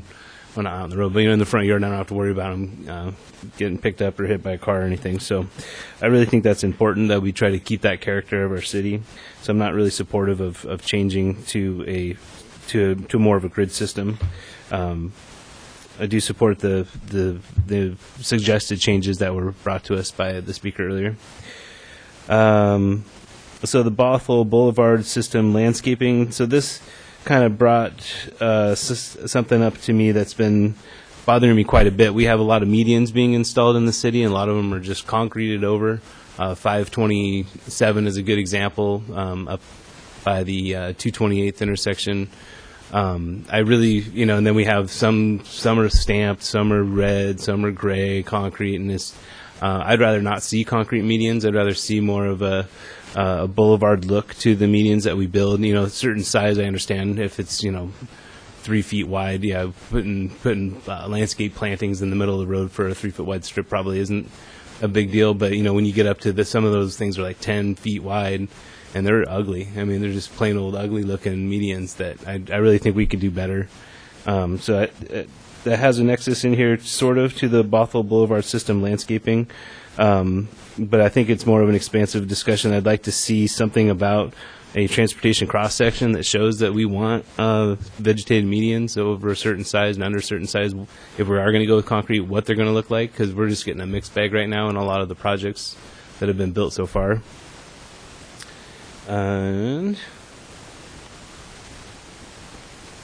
feel rushed. And there's the profiles there. So one of the main things, of course, is the natural environment section. For me, I really wish we could switch gears here in our natural environment section. I don't think it would have it wouldn't have any financial impact other than draw money into the city. And that's to really change the language from, and I'm working off of, I don't know which draft I have here. It's not a packet. NEP 14. So protect and preserve water quality. So I'm involved in a Sammamish River study right now to quantify basically how degraded and destroyed it is. So when I see stuff like, well, protect and preserve the water quality there now, it's almost kind of laughable. And the other piece of it too is the stormwater requirements that we have and TMDLs and studies that are done. Basically, the end game in all of those things is to say you're going to do more than, you're going to make things better than they are now. And so one of the things that I've encouraged, I go around quite a bit in the region and try to say this, and that's really we should stop saying just to protect and preserve what we have there now, but to try to improve. It wouldn't be a huge wordsmithing effort to just take that twist to it. Again, it doesn't really increase financial commitment of the city. I can guarantee you it'll import money into your city, our city, sorry. So I'd like to see that. NEP 15 should say something about the Y-Rate Salmon Recovery Council, and it doesn't. NEP 20, I think it should say, there's some language crossed out, but what it needs to say is protect, preserve, and improve aquatic habitat throughout the city.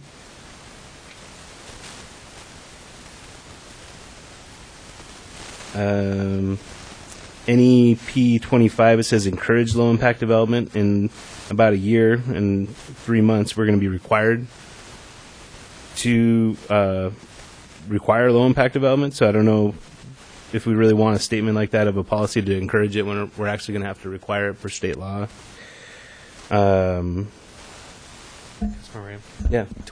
Am I running out of time? No, I'm timing out. Oh. Of time. I'll take it for my time. To what level will the LAD be required? So there's criteria in there about how low impact development will be required. It's based on each surface, and I don't want to put everybody to sleep at 9 o'clock at night, but it is pretty structured in there now in the permit. So I wouldn't say, let's go beyond the permit requirements at this point. It's yet to be seen if they actually will produce more low impact development than we're seeing now. Another thing we could do is to say incentivize it. I know we have a green PUD that tries to do that. I know you're the only one that's done one. I don't know if you feel like it was incentivized, but on the flip side, it'll be a requirement soon. So I just would caution of having encouraged something. Do you think there's room with the requirements that are coming in a year and a half? Is there room still to do above and beyond what the requirements would have? Oh yeah. Okay. I mean. So then maybe it would be fair to encourage low-impact development approaches beyond even current or future requirements. Yeah, we could say that. I think that's a good middle ground there, to say right, so that that was beyond the required low-impact development techniques or something like that. Great, thanks. So that was my 2 minutes off my 12. And let's see here. So what I understand is the shoreline chapter is the shoreline plan that we've just recently passed, shoreline master program that we recently passed, as well as the parks and recreation section. Those are just what we've already passed. That's why it's not all highlighted and changed. It's just what we've already done. So I don't think we need to go back and rehash those things. For housing, I agree with. I think I heard a couple of council members here. We got to do something about making sure there's a variety of housing options in the city. I think that's one of the neat things about our city. We have quite a few mobile home park overlays that allow quite a bit of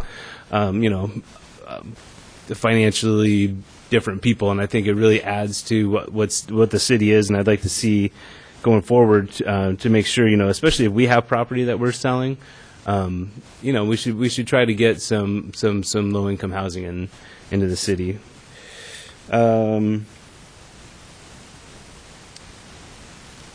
I'm not real excited about the changes to the vision statement. I don't really have any substantive recommendations. I think I could probably come back and talk about that later. But, it just didn't seem the via responsible development adherence to an ethos of sustainability that encourages economic growth and delivery of city services. I don't know what that means. I thought maybe a replacement could be that will create a future that continues a high quality of life would be kind of more of a vision statement than the ethos. And let's see here, land use element. I'm kind of bouncing around. Sorry, guys. And Councilmember Sandberg, you're one of the guys. And I think we touched on this last time, and it brings me some pause about the surplus of houses that we're trying to accommodate when we're having a difficulty providing the services to the businesses and houses that we have now. And we do, just looking at our how we set our rates, we rely on the existing residents to pay sometimes upwards of 75% of the infrastructure needs for these new developments that are coming in. And so I would just caution, maybe we should take a breath and maybe slow down a little bit on the target of having, I think I did the math on it. I can't remember what it was. I think it was somewhere in the tune of like 5,000 extra. Hold on, I don't want to get this wrong.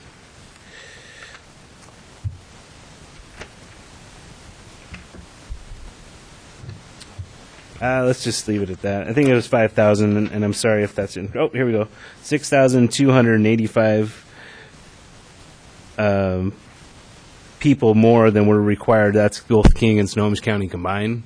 That's a lot of people, and the cost of providing the infrastructure for those people will rely on the people that are here now, for the most part. And so, I'm not saying that we don't want to accommodate that amount of people in the future. I'm just saying that this is just this year's update, and we've got targets that we need to meet.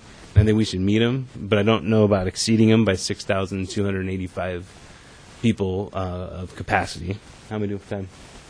You have 4 more minutes. 4 more minutes? Wow. Let's slow down. I stole 2 in the middle. Yeah. Well, I guess I don't have to suck up all the time. I'll yield the floor. I had other comments, but I'm just trying to be respectful of everybody's time. So, thanks. Anybody like to go next? Councilmember Lamb. So, I have some specific changes when we get down into the sub-area plan that I want to talk about, but I'll save those for the following 2 weeks. I did want to say, just kind of touch on some of the concepts. The proposal on here is to increase density in 2 areas in Snohomish County, which would be the Country Village area and then in Canyon Park. I think that affordability is something that Bothell is a much more affordable city than Redmond. It's a much more affordable city than most cities on the east side because of the variety of housing types that we have.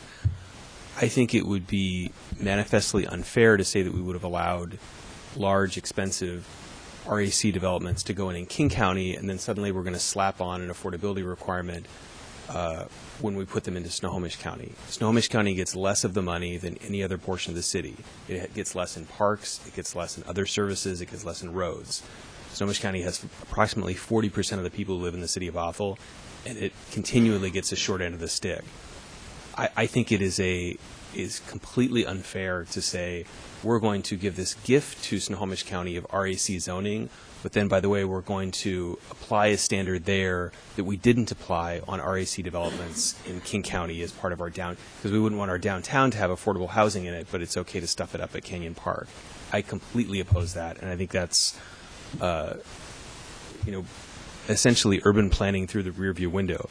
we actually do provide affordable housing. It wasn't necessarily my choice to say that the predominant method of housing in the city would be 9,600 square foot quarter-acre lots in our city. Quarter-acre lots are going to drive a certain price point. That's just reality. And people have fought and won elections on the idea of we want the predominant zoning to be 9,600. If that's your belief, that isn't necessarily going to translate into affordable housing. I think the RAC is a good zone. I think that the market right now is supporting, we have apartments at all different stages of life. One of the things that I supported, and I think we should actually consider expanding, is our senior housing overlay. I think our senior housing overlay provides people a place. I think it's important that Bothell be a welcoming place from the beginning of life until the very end of life, and that somebody can afford and find housing at any point along that journey. Apartments are one part of that journey, and I think we do need to have affordable apartments. I think we actually do have affordable apartments in the city of Bothell. Using the metric of what the newest product on the market is and saying that's not affordable, I think is just missing. It's like walking onto a car lot and looking at the most expensive car and being like, cars are completely unaffordable, like we need to do something about it. I don't think that's borne out by this report, and I would challenge people here to say if there's another jurisdiction on the east side that's doing a better job of providing affordable housing, so I'm not sure that there is. On the grid system, I agree with the comments of former Councilmember Johnson. I don't think that we want to, at this stage, impose a grid system on our streets. The flip side of that, as Councilmember Agnew indicated, is that there is some slower response time, and I've heard a lot of complaints where people are like, hey, it's all these new people. Like, I pull out of my driveway and I can't go anywhere. Well, it's actually the new people and the people who currently live here. And one of the reasons that our arterials have a lot of people on them is because we don't have a grid system. We don't have traffic that has the ability, like water, to kind of cut through different neighborhoods. So our arterials do face a higher level of traffic. That's the other side of that coin. I tend to agree with Councilmember Rayum. I'd rather have that approach than saying, let it be diffused throughout the neighborhoods and let it go through every single grid. But I did ask staff last week, can you give us examples of places where you would apply, if this were to go citywide and take it out of the sub-area, where you would apply it now and say, like, no, I think this is a case where the grid system wouldn't work or we would still have a cul-de-sac. And so I'm wondering if staff has had a chance to identify a place like that.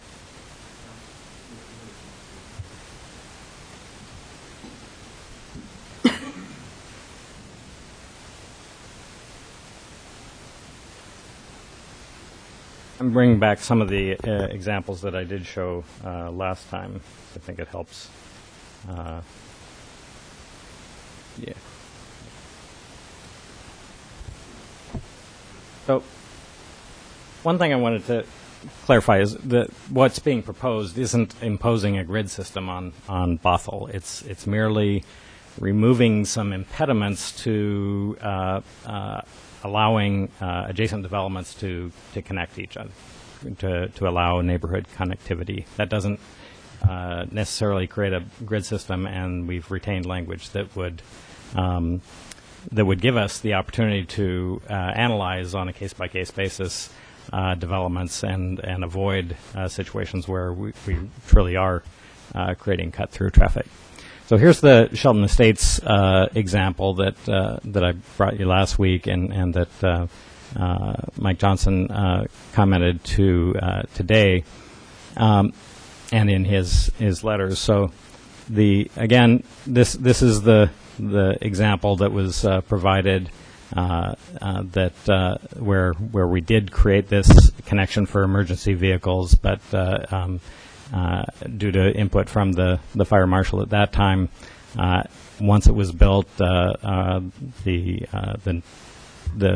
determination was that it wasn't necessary for emergency vehicles. The residents there didn't want to keep this open, and they've since gated that off.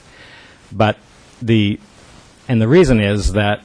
Well, and Dave, I don't mean to interrupt you, but I only have a limited amount of time. So my question was, where in the city would you impose it? Would you say, here's a connection that we wouldn't allow?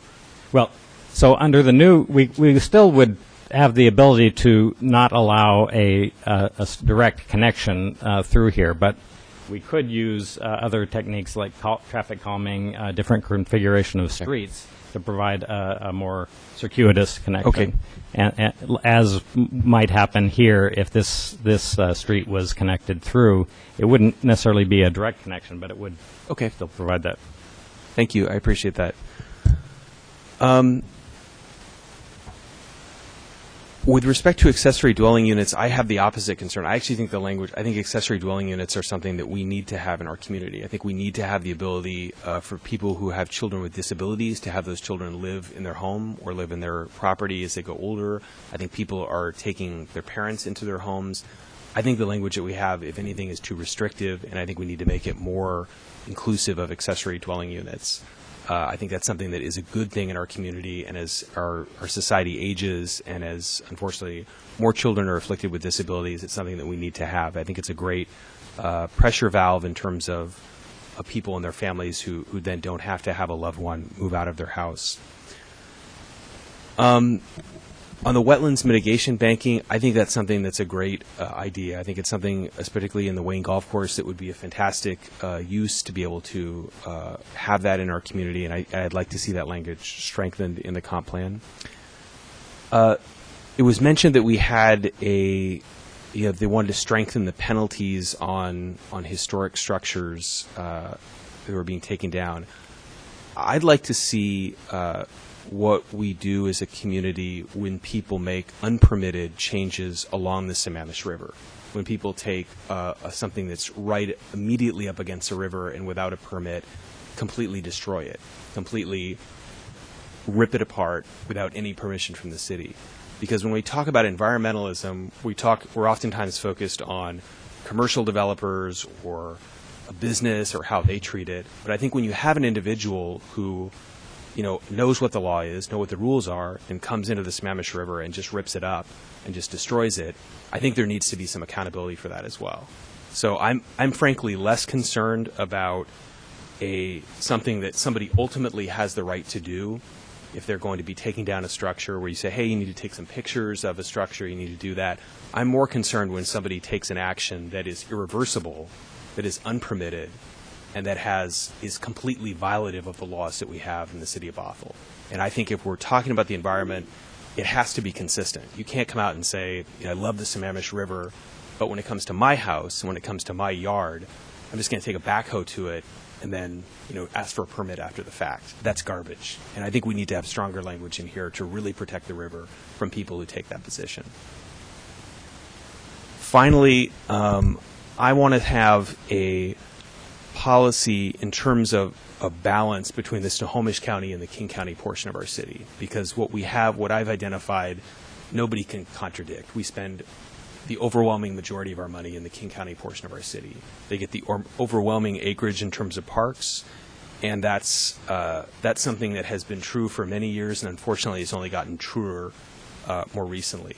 I think we need to have language that balances out in our citywide planning, and this is where my comments are focused on, of saying that there is a deficiency in the Snohomish County side, and that as we come up with park dollars, when we come up with open space dollars, when we come up with infrastructure dollars, we need to not ignore the 40% of our citizens who live north of the Snohomish County line. And we need to not, when we look at opportunities, there has to be some principle of equity. The city of Seattle has recently gone to district elections so that different parts of the city aren't completely disenfranchised by a citywide election platform. And I think we need to, if a majority King County Council won't take into consideration that and put this into this document, then I think maybe the city should consider going in that direction, because I think we need to have some balance restored to the Snohomish County side of the city in terms of where our spending's at. That's my comments for the citywide plan. Great, thank you. And you have 1 minute remaining. Who would like to go next? Councilmember Sandberg. So I'm confining my comments to the planning area-wide elements because I'm expecting that we're going to talk about the sub-area plans, sub-area elements next week. I don't want to go through my list, but I do want to give you a little bit more, just in the interest. But I'm not going to go through them because a lot of times it's just, a minor language point.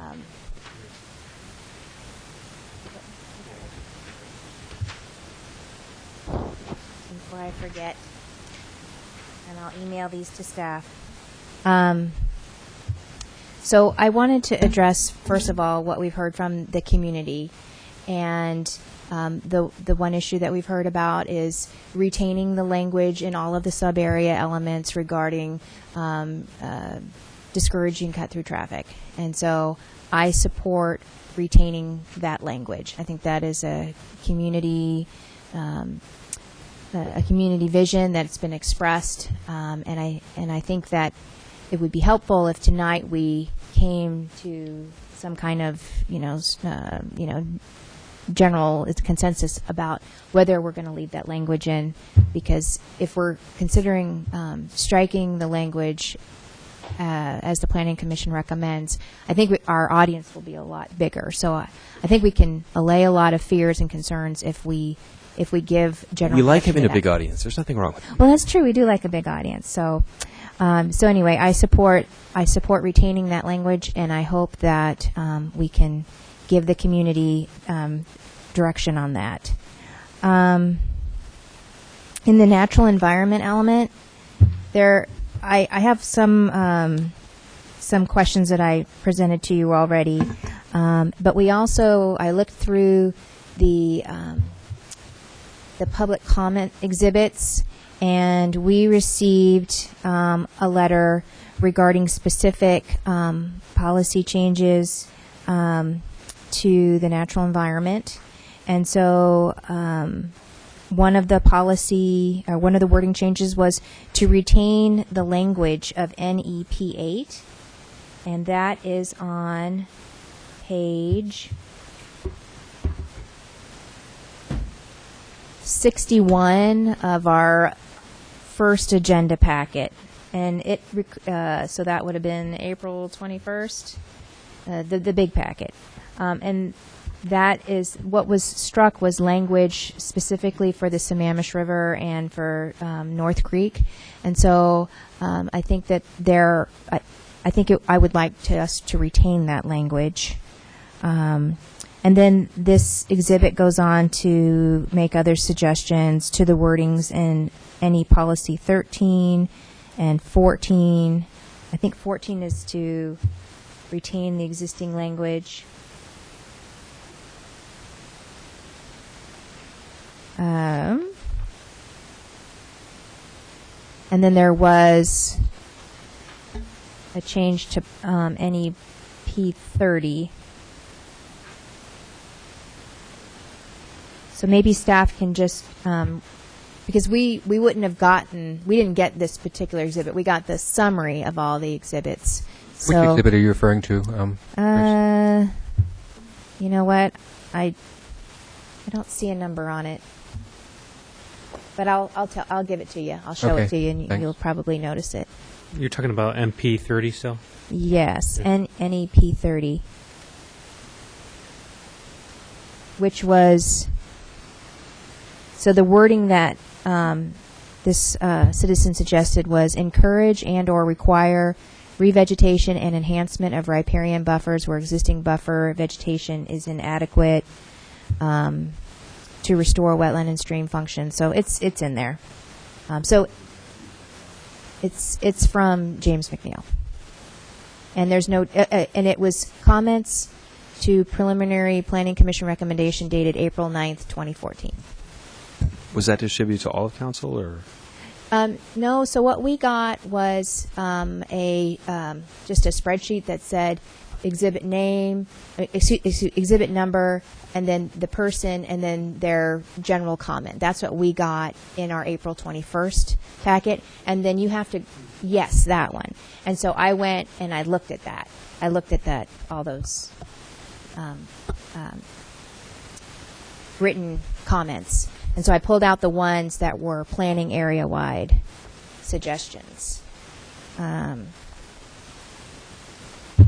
for the council's edification, those exhibits are all now posted online. Oh, okay, so you can great. go online and see them.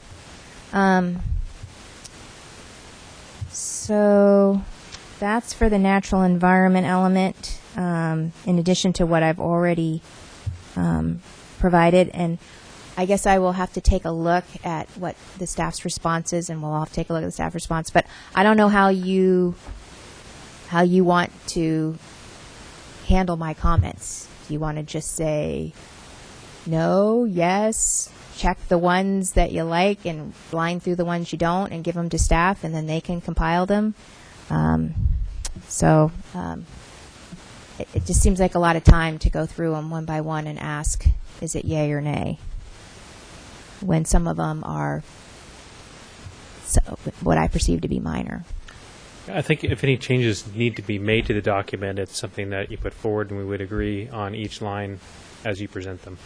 Okay, so you have my questions and staff's responses, and so maybe you can respond to staff or me next week. In the housing and human services element, how much of this June 25th, 2014 letter to the Planning Commission from the Housing Development Consortium, how much of that was incorporated into the housing element?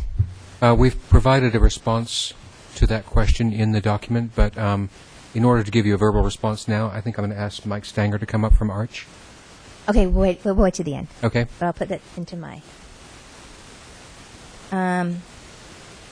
and then, so regarding the concern about adding affordable housing goals or policies to the comp plan for the newly proposed RAC zones in Canyon Park and Country Village, I understand that does seem like an inequity, and that somehow we would be perceived as shoving all of our affordable housing goals up in Snohomish County. Mm-hmm. And I would love to have any policies that we draft for RAC in those two areas apply in citywide and other RAC zones. We still have a lot of development potential in the downtown area.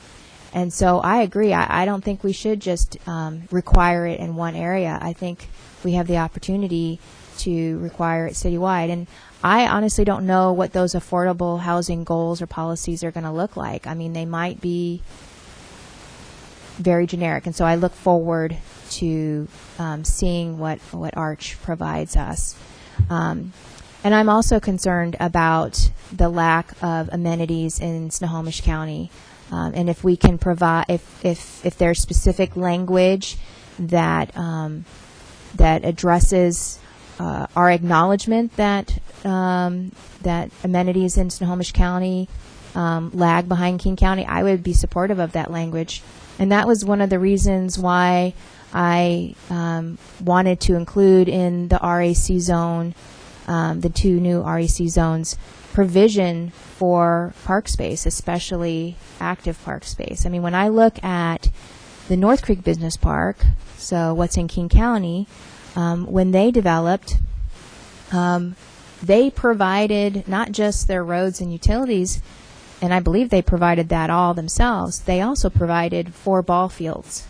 And so I would like to see, it would be great to have, a similar provision of park amenities as a result of the development or redevelopment of those two sub-areas. And so I think that's a good way to address the deficit of parks in the north end, especially if we're proposing putting 5,000 people capacity in those areas. So I would like to see language developed with that as well, in addition to affordable housing, and have affordable housing expanded to all the citywide RAC zones, or where whatever else is appropriate.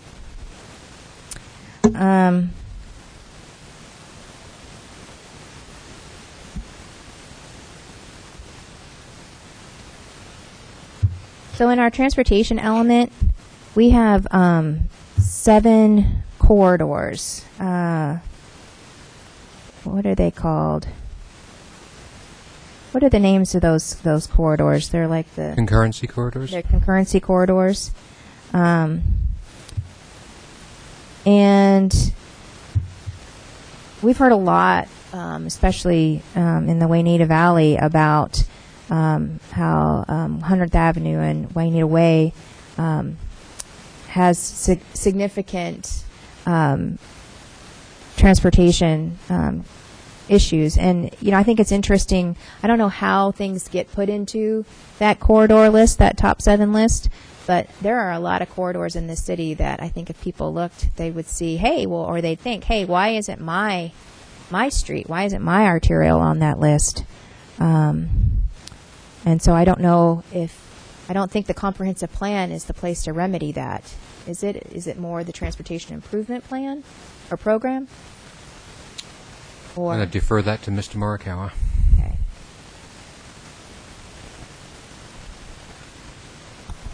So we heard that you had concerns on a couple of the corridors. One is Wayneta, 100th, and the other one is 102nd. So what we're proposing to do is come back in June and talk to you in a study session and talk to you a little bit about concurrency 101. Oh, good. And then specifically address some of those issues and how best to address those issues.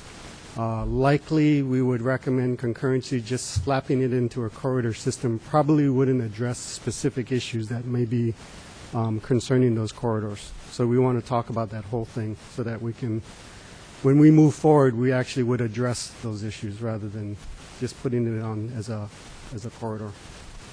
So I think we slated for, what date was it? June 9th. We'll be back, just Okay. as a specific topic. Okay, great. How much time do I have left? You are at the end of your time, but I'll give you 7 of my minutes. Okay. Well, then I guess I wanted to delve into the transportation element a little bit. And if I look on page 326 of that April 21st agenda packet, there is a table, TR 14, and it is, the title of that is Anticipated Transportation Funding Sources. So funding sources for transportation projects that we feel we're going to need.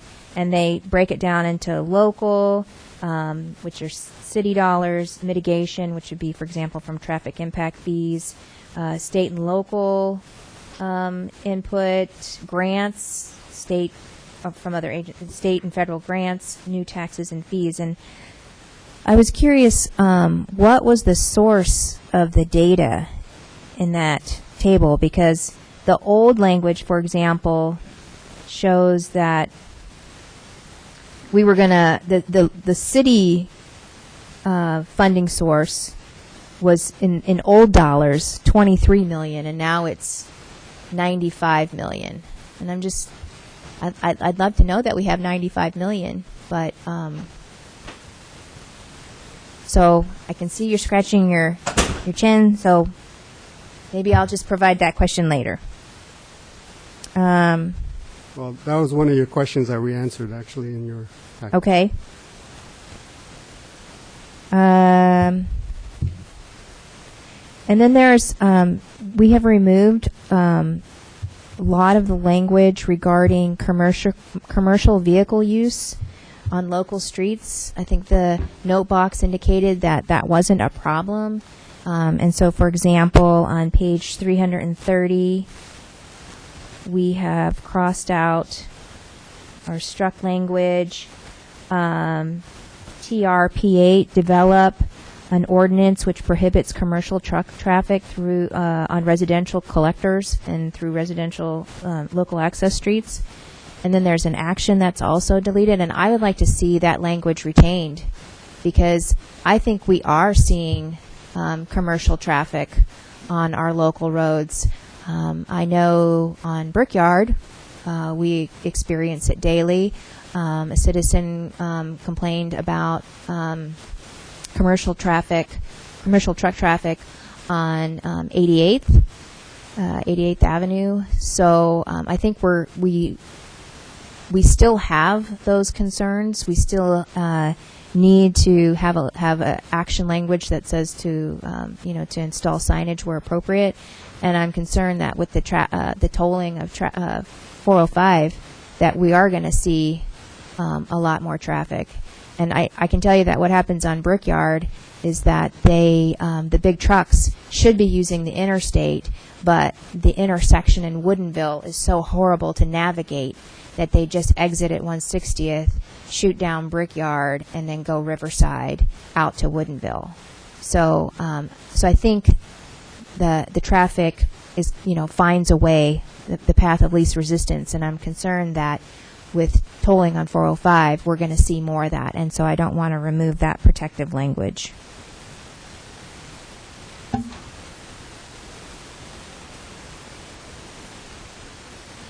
And then also in the transportation element, there's language about working with regional partners to site a new park and ride facility. And in the downtown plan, we had talked about changing the transit corridor, moving it to 185th Street. And I just continue to feel like that's a bad choice because, A, it's expensive. We would have to make improvements on 185th to allow, to move the transit corridor from 522 to 185th. And it's expense that we could use money elsewhere when we have a perfectly good transit corridor on 522. And then the other reason why that exists, I believe, it's sort of an artifact from when we years ago had hoped that Sound Transit, we were going to get money from Sound Transit to build a parking facility, a parking garage, which would have been co-located with our city hall, and that hasn't happened. And so I think that the language should not be in finding a new park and ride. I think it should be increasing capacity at our existing park and rides. And so I would like to see the policy reflect that we would work with regional transit partners to increase capacity at our 3 park and ride lots. And abandon this idea of putting transit on 185th. And there was I think there was also the talk in the policy section about maybe locating a new park and ride to serve downtown residential development, maybe west of the Multi-Way Boulevard. And that area could be very well served with a nice transit stop, not necessarily a park and ride facility, because all of that area is accessed within an easy 10-minute walk to a transit stop, whereas people are used to going to the Bothell Park and Ride. People are used to going to the Brickyard Park and Ride. They're used to going to the Canyon Park Park and Ride. The problem is there's just not enough capacity at any of them. They all fill up. And so I would like the language to emphasize increasing capacity at the existing park and rides. And I'm done, because I'm getting the hook. Well, I gave you 7 minutes more of a hook. Let's see. Councilmember Evans. Do you need more time, Councilmember Sandberg? Is the Pope Catholic? Yeah. Ooh, I made Bill laugh. I've been thinking about this cut-through traffic issue and have dealt with it in other communities and things, and my personal feeling is a community built on cul-de-sacs is not a successful community. I mean, we all want to live, someplace where there isn't a lot of traffic, but the reality is we do need some kind of a system to move people through the city. I'm not sure that I'm ready for the grid system, but I'm not sure that I'm in favor of all cul-de-sacs either. So what I'm looking for is some middle road there. I think connectivity is important. I think we have to get through some of the examples they showed up there tonight. I can't understand why those streets weren't connected initially, where you have 2 cul-de-sacs back to each other. I mean, where was the planning there? It seemed like to me that would be illogical to have that street go through. I do worry about it from an emergency public safety standpoint. And I'm assuming, or do we have standards in this city that limits the length of our cul-de-sacs? We do, to 450 feet. Okay, so the ones that we're seeing on the example up there are apparently less than 400 feet. Yes, they, in some circumstances, they can be longer than that if all the homes are sprinkled. Okay. So, I appreciate the concern of the neighborhoods and everything, and I certainly understand that, but I feel like we still have to be able to provide adequate connectivity through our city, and forcing that all in one area or a couple areas doesn't make sense to me, because we all use all the streets regardless of where they are. I don't know. And the cut-through traffic, and we mentioned Juanita Way and things, and the traffic there, and you're correct. There are a lot of other corridors in the city. I travel 228th and 35th a lot, and I can tell you that those streets are heavily impacted with all the growth to the north of us that's in the county that we're dealing with. So there's got to be these several cities or several areas of the city are impacted with traffic, and it is coming from the existing residents, but it's also people cutting through that don't live in our city at all. I mean, I'm assuming the majority of our traffic in some of our streets is traffic people going through that don't live anywhere or don't live in the city of Bothell. So somewhere there's got to be a happy medium in this thing where we do have to have connectivity and be able to get people through. And cul-de-sacs to me is as great as they are. I still think you need to be able to get to where you're going in a reasonable manner and not wind up in a maze of trying to get to your location. So that one I'm still looking at. I do lean towards more connectivity and than less. There was a question from Ann Agard, I think, on our SEPA requirements, and it's my understanding that the SEPA will be done once the council has taken action on the plan, or is that prior to that? No, SEPA will be done before you act. In fact, it'll be done at least 21 days before you act, so that there's time for the comment and appeal period. But until you have a document, at least a draft document, you can't do SEPA on all these different options. You have to do it on a draft document that the council's... Well, that's exactly right. Well, what we've done historically, and what we did in this case, was wait until the Planning Commission had a recommendation. So there is a draft document, a complete draft document, and then we're going to do SEPA based on that. So when will that SEPA start? Are you... I think we're looking at issuing a determination early next week. Can you hang around to help with that, maybe? No. Okay, thanks. I wanted to. The state won't let me. Yeah. In reference to heritage facilities or historical buildings, I appreciate the frustration of some of these buildings that maybe get knocked down without permits and things. And so I think we need to continue to follow. We need to have the permit process to go through. But also, a property owner has the right to use their property, and as long as they give that opportunity to document that facility, then I think that's, if they choose not to keep that facility, there shouldn't be a problem with that. That's my comment on historical buildings. The landscape medians, I think Councilmember Ream brought that up, I think is important, but and all the concrete islands and things I've been noticing too.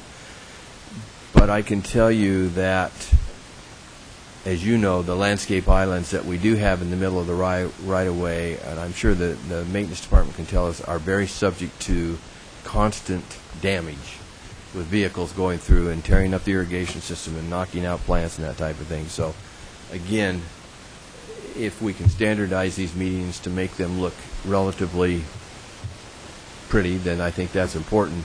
But I think we also have to make them functional from an operational standpoint, too, that we don't put ourselves in a position of not being able to maintain what's already has been landscaped. The affordability in housing, I agree. I think we need, I think we do have a fairly good supply of that in the city, and I think it should be spread throughout the city, not just in the Canyon Park areas, as we've talked about in that new zone up there. So I do think we need to continue to look at affordability in housing, and the senior housing overlay is another good one to look at. I have not been able to look through the information that we handed tonight, so I will plow through that over this next week and be prepared to respond to some of those things in our next meeting. Thank you so much, Councilmember Evans. I have 5 minutes remaining after gifting a couple away and then taking a couple during Andy's time. We have Mike from Arch here. I'd like to at least dedicate 5 minutes of my time. Would you be willing to come forward and speak to us a little bit about affordable housing, which is, I think, collectively on all of our minds at all times up here during this review? I'm happy to try. Are there specific questions that you had in mind? I think the last time you were here, or a representative from Arch, we asked, can you kind of take a review of how we're doing on affordable housing? Maybe come back with a few comments on, are we doing okay? Is there more we can do? How, if there's more we can do, what is it that we need to do in regards to involving that in our comp plan? Sure. First, I want to respond by asking you a question, and that is whether you have received as part of your comprehensive plan update materials the East King County housing needs analysis. If it was in the last week, I don't recall. That's one of the appendices documents, and it's a very large document. We can certainly provide that to all council members electronically, but it's also available for viewing at Community Development in Dawson Building. Okay. But if council members wish to read that, I'd be glad to provide it electronically. Perfect. What would that tell us? Sorry, well, that's a rather exhaustive view of your housing conditions, not physically from a code enforcement standpoint, but from a viewpoint of the demographics that you're serving, and the supply and demand for housing as we measure them. Not just for the city of Bothell, but for all of the cities that Arch serves on the east side. And that enables us and you to look at housing supply and demand conditions, so forth, from a sub-regional standpoint, because the purpose of Arch is to help all of the cities to see these things as a system, as a sub-regional market that doesn't confine itself to city boundaries and so forth, as you know. So it's really a useful document, but it can, it's somewhat formidable in its size and detail. So happy to refer to that in some more, wade through it for you as needed to be. What is the greatest tool that you're seeing that cities are providing affordable housing? Zoning? Something different? From my my job at Arch is to help with long-range planning, such as comp plan updates and strategic plans and code amendments. But a great deal of my time, 40-50% of my time, is administering the programs that cities have. I'm really busy, particularly in Kirkland and Redmond, where they have mandatory requirements in parts or a good portion of their cities. So land use incentives, as we refer to them generally, have been extremely productive. It's a land use incentive. For instance, a density bonus. Yeah. We also are seeing... People often look at density bonuses in a negative light, but it's a wonderful tool to encourage affordable housing, is what I'm hearing you say. It's very effective. Also very effective has been a multifamily tax exemption, which is used in Kenmore, Kirkland. Not like Terrace. It's adopted in Mercer Island, but it hasn't been used yet. The other land fee incentives, fee waivers, some sort, the state enables cities to waive part or all of your impact fees and permit fees and that kind of thing. Those are used frequently. And then, of course, we operate a trust fund that the cities contribute to. And those funds, while modest on the whole scale of things, have been very effective in leveraging funds from the state, federal funds, other private sources.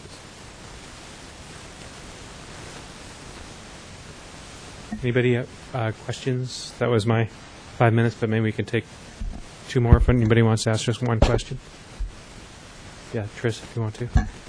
I was hoping that Arch, in coordination with our staff, was going to to propose a specific policy language or goal language or action or all three that we could consider as it relates to our RAC zoning. And so, is that your understanding? Yes, we've begun working with Okay. your staff on that and expect to have something prepared within a week. Okay, great. Thanks. Great. Thank you so much, Mike, for coming this evening. I appreciate it. That brings us to the end of our time. Do we have clarity on the retention of the cut-through language or the going with the Planning Commission recommendation? I know there are people in the listening audience who are probably really interested in that. Well, staff has heard from 2 different perspectives from council, and I haven't taken a poll. Gary? I was going to Maybe there's a suggest hybrid. that some council members may recall that last time we did this back in 2004, we came up with what we called a matrix of issues, where we summarized all of the issues that we've heard from council and the differing viewpoints on them, and then allowed council to run through that and select the solution or option that each member preferred.